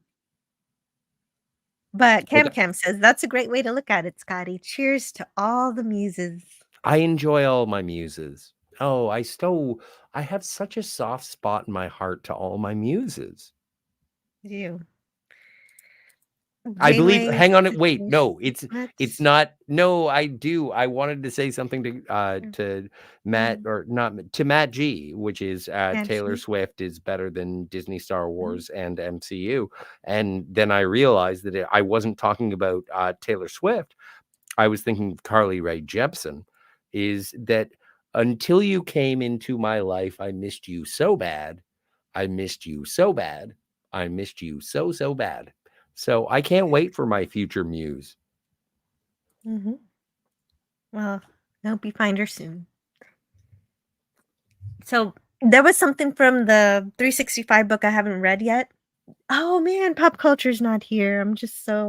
I wish you were here because this is something that reminds me of the first time that I talked to a pop culture curator, and he told me about this poetry that DeForest Kelley wrote, and I was wondering why I'd never heard of these poems that he would read at conventions. And so the 365 book talks about this. It says, DeForest Kelley had the heart of a poet, a fact best known to the pastoral friends he gathered throughout his life with his soft, gentle Georgian manner.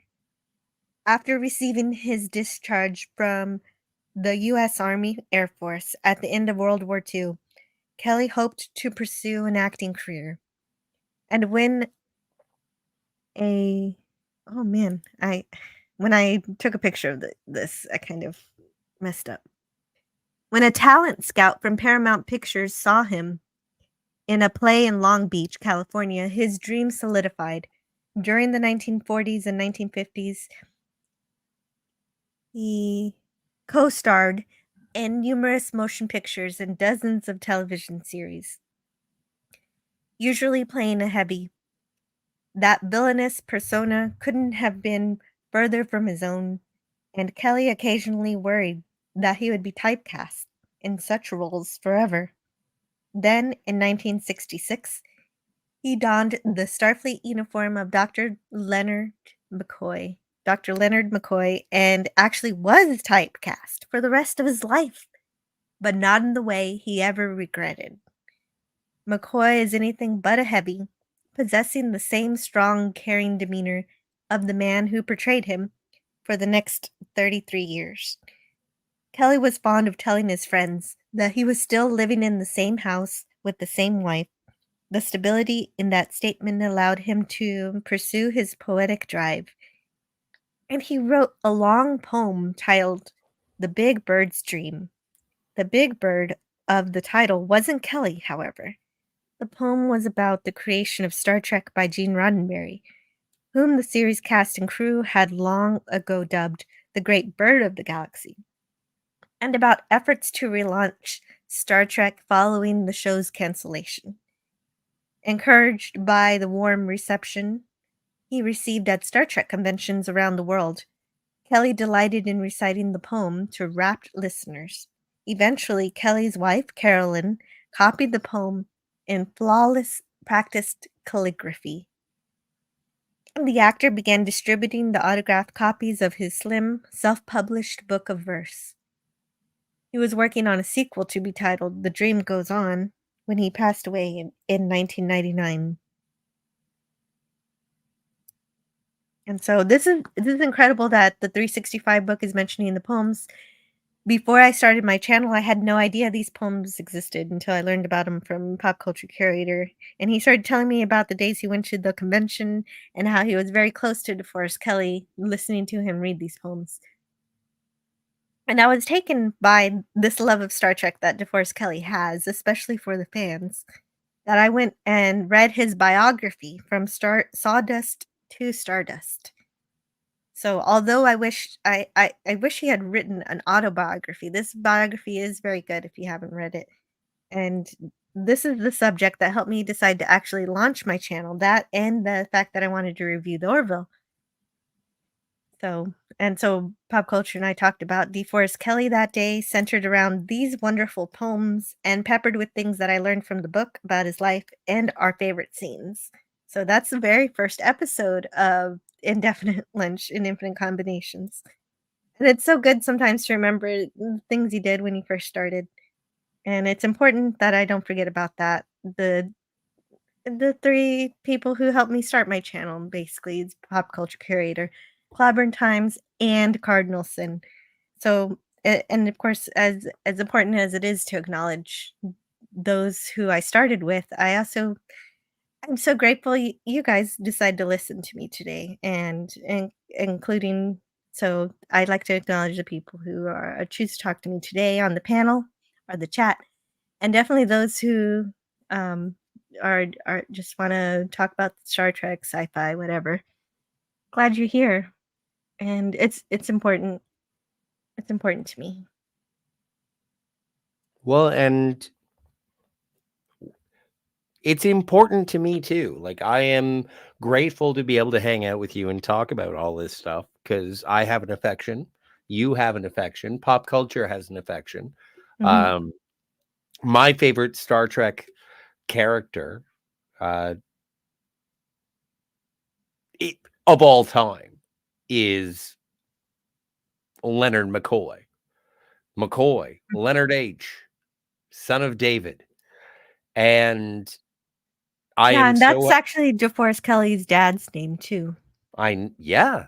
And I appreciate it. I enjoy being able to sort of share. And when I'm sharing with you guys about my love of Star Trek, if I get abrasive or if I get too Mhm. affectionate, if I get too sappy, like, it's because I do. This is as Christine said earlier, this is what informed how I was supposed to be. And even if I don't make it, that's what I'm supposed to try for. And Mm. it fills my heart.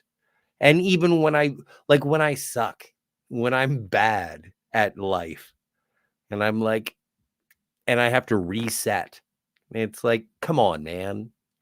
What would a Starfleet officer do? There was a thing like not even a long time ago. I think like 2 weeks ago. And also 20 years ago. Whenever I was like drunk and stupid and I did Mhm. ridiculous things, I would send messages or call people or talk to them the day after. And I said, did I do anything unbecoming of a Starfleet officer? Uh-oh. And the answer would be yes. Or it would be like, nah, you're fine. You're Scotty. You're drunk.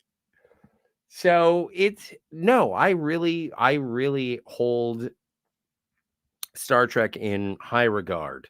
And even if I don't live up to the aspirations, then I like to think that I'm at least trying. Christine says no one is perfect. We all make mistakes. Janeway is not the only captain to mess up royally. Yeah. So even the Starfleet officers are going to mess up sometimes too. And I mess up too. When? In life. I don't know. I just do. I'm sure I do. Is it your first child? Hopefully not. I'm doing my Hopefully not. best. I won't know for a while. I know.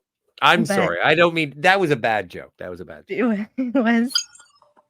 Do you blame your children? No, of What? course not. Oh no, I don't blame them. I thought you were asking if I messed up my children. I don't know yet. I'm doing my best. Of Christine course. Hurt says it's peanut butter jelly time. I have to make some sandwiches for the kids. Thank you so much. Live long and prosper.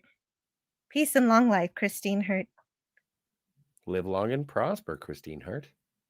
Dave G Sound has to go too. The wife is home.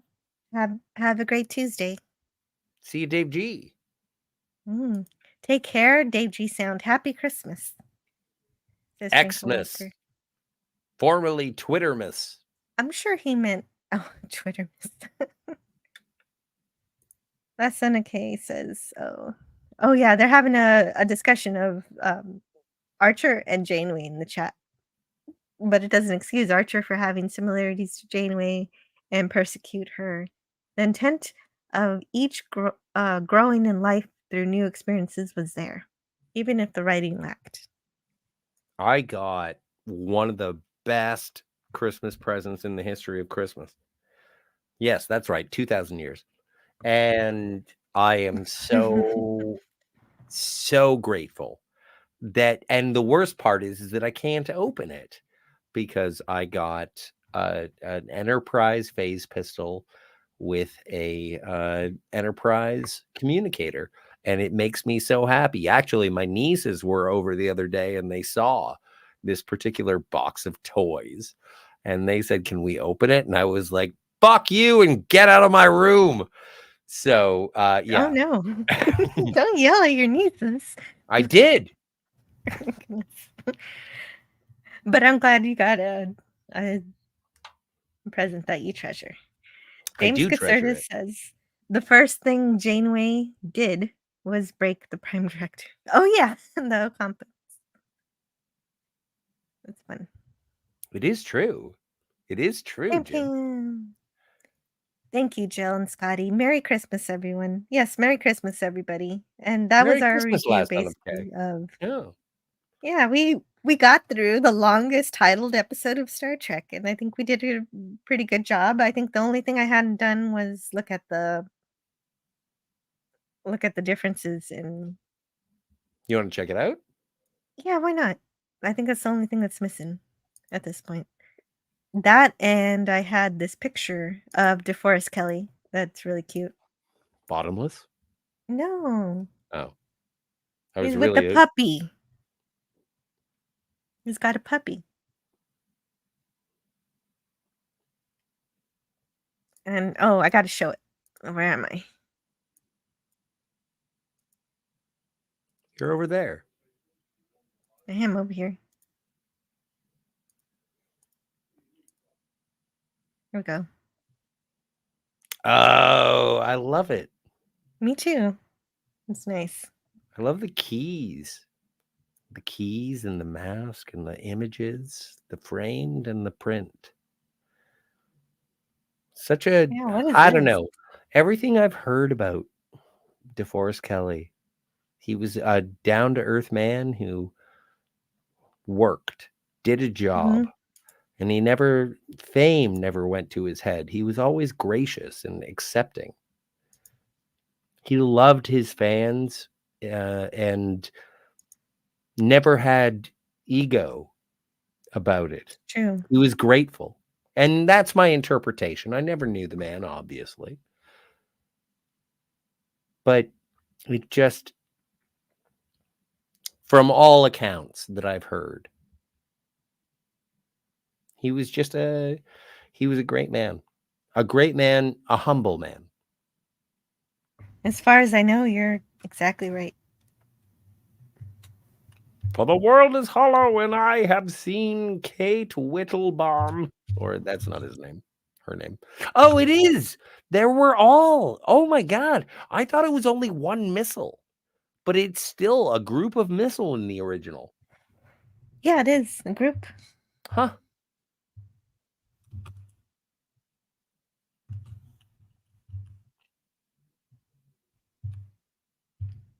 Get out of my face, Christine.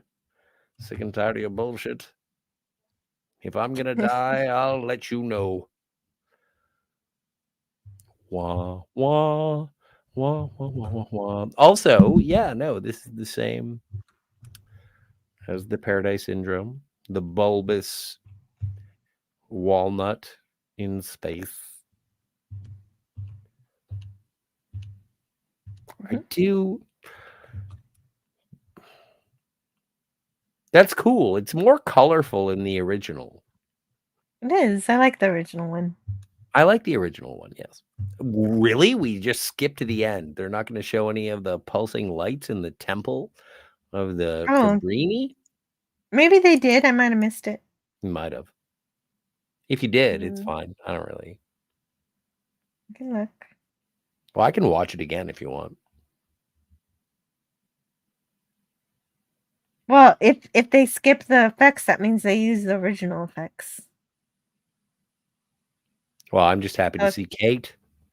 So that means that anything you saw that the Oracle did, those were the original effects? I can't believe she was married to John Steed. Yeah, and that's pretty cool. It is really cool. I learned something today. And that's what I come here for, is to learn.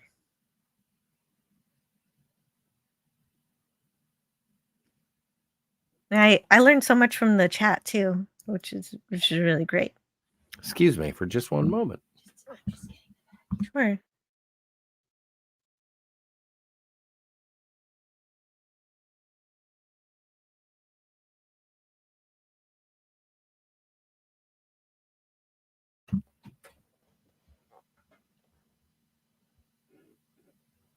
Can you send that picture to me? Because I kind of like once Christmas is over and I'm done with my John McClane background, I'm gonna make that my birthday background.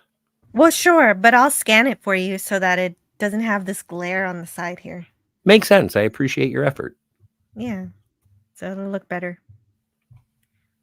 McCoy wasn't even in several episodes, says James Caserta.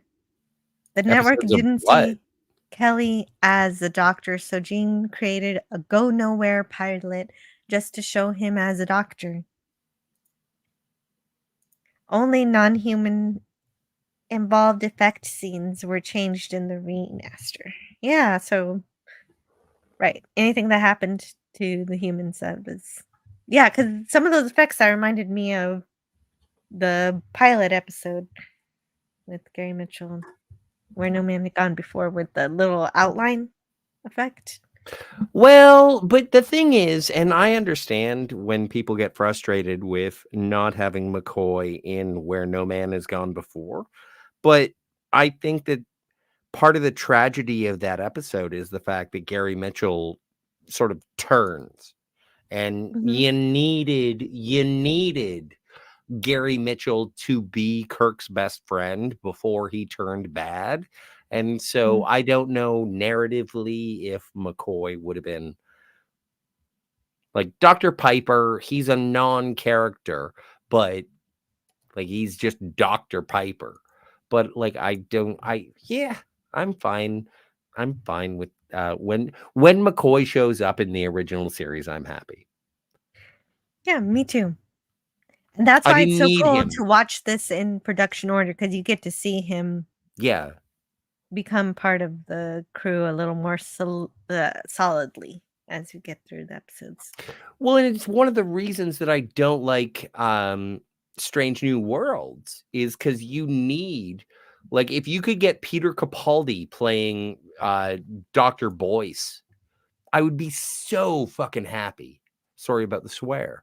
But like if you could get Nothing about that show could make me happy. Oh, if you got Dr. Boyce in Strange New Worlds, I would be happier. They didn't. Because one of the enduring friendships of Star Trek, even though it was only in one episode, was in the cage, and it was Pike and Boyce, and it was based on one scene. And if you could carry that into a series, I would be so happy. But they didn't, and it sucks because there is no anchor. Or, they make Pike the anchor, which I don't. The whole thing, yeah, I know. I'm sorry. If you want to talk about it some Friday, we can probably We'll talk do about that. it some Friday. Let's talk about it some Friday. Speaking of a Friday. Well, this week it's going to be Thursday. Thursday we're going to have a shore leave at the normal time. What are we talking about, Jill? I don't know. Either is it going to be Die Hard 2 or Harry Potter? I think it's going to be Harry Potter. All right. I just can't believe you want to talk about Harry Potter. And you don't know what you gotten yourself into now. I just found out that I'm Hufflepuff. Yeah, you are. And hello, Captain Fandom Nerd. Hello, Piper Captain Fandom Nerd. Or Boyce? Boyce is, sorry, Piper is from Where No Man Has Gone Before. And Boyce is from The Cage. And Boyce is my guy. He is he's the, what do you call it? Prototype McCoy? Yeah, sure. Yeah, the idea, to see how the idea works of the doctor being the person to give advice and someone to go to, friend. So yeah, the Cage did have those elements that endured throughout Star Trek in terms of how the crew treated each other. I just like it. I like it too. I think you guys like Star Trek too. That's why you're here. And I'm so grateful that you were here to review this episode with me. Thank you. I've never to seen Star Trek now that you mention it. Thank you to Scotty R37. Thanks to everyone in the chat. Thank you, Cam, Last Son of K, James Caserta, Captain Fandom Nerd, and Infinity, Christine Hurt. Nobody cares. Cam's Crash Courses.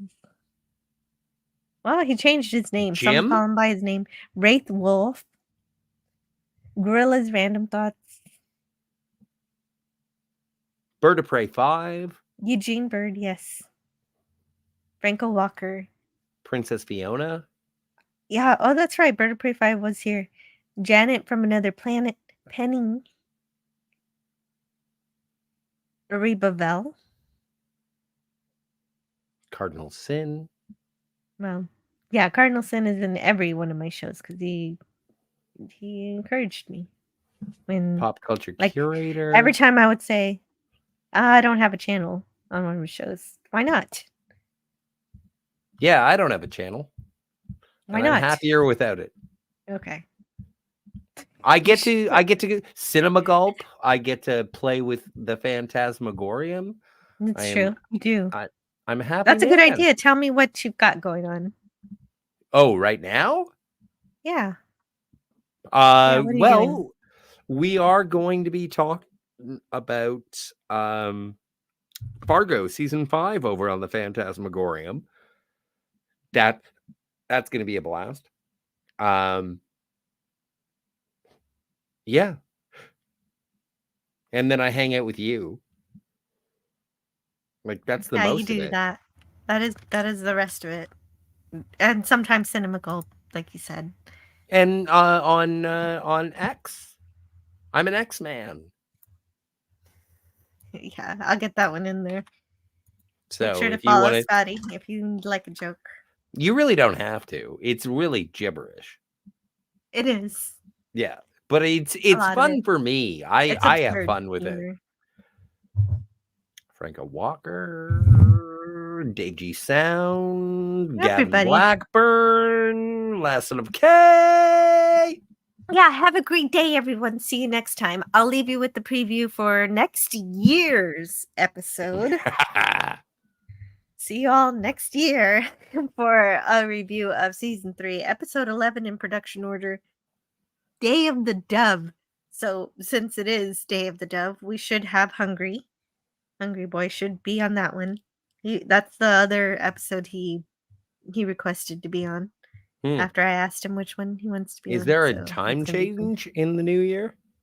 No, we already had the time change in November. So we'll have a time change a little later when Spring Forward, when we get to Spring Forward. So you got a little time. Can't wait. For this time. That's great. Except for if you're a pop culture curator who's in Arizona, in which his state does not acknowledge time? The time change. They just keep their time the same. There are no clocks in Arizona. Everybody just shows up when they want. Is it daylight? Let's go. Oh, it's dark. Go to bed. Yeah, have a great Tuesday, everybody. I'll talk to you later. Bye-bye. See you next Tuesday.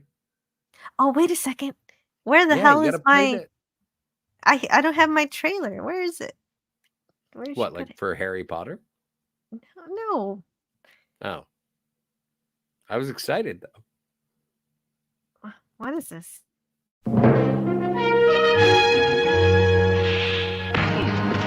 You are now prisoners of the Klingon Empire against which you have committed a wanton act of war. Take off, sir! Maintain your post. Don't try to stop me, Captain.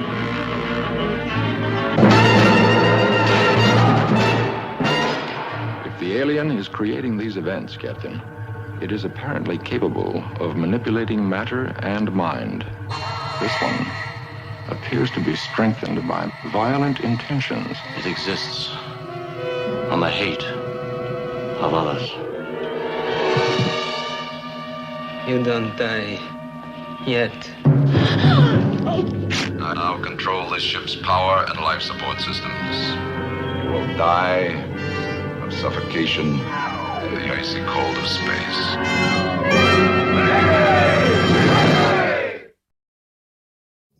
All right, move along. Done. Stop it. Get off of the things. Go outside. Get some food.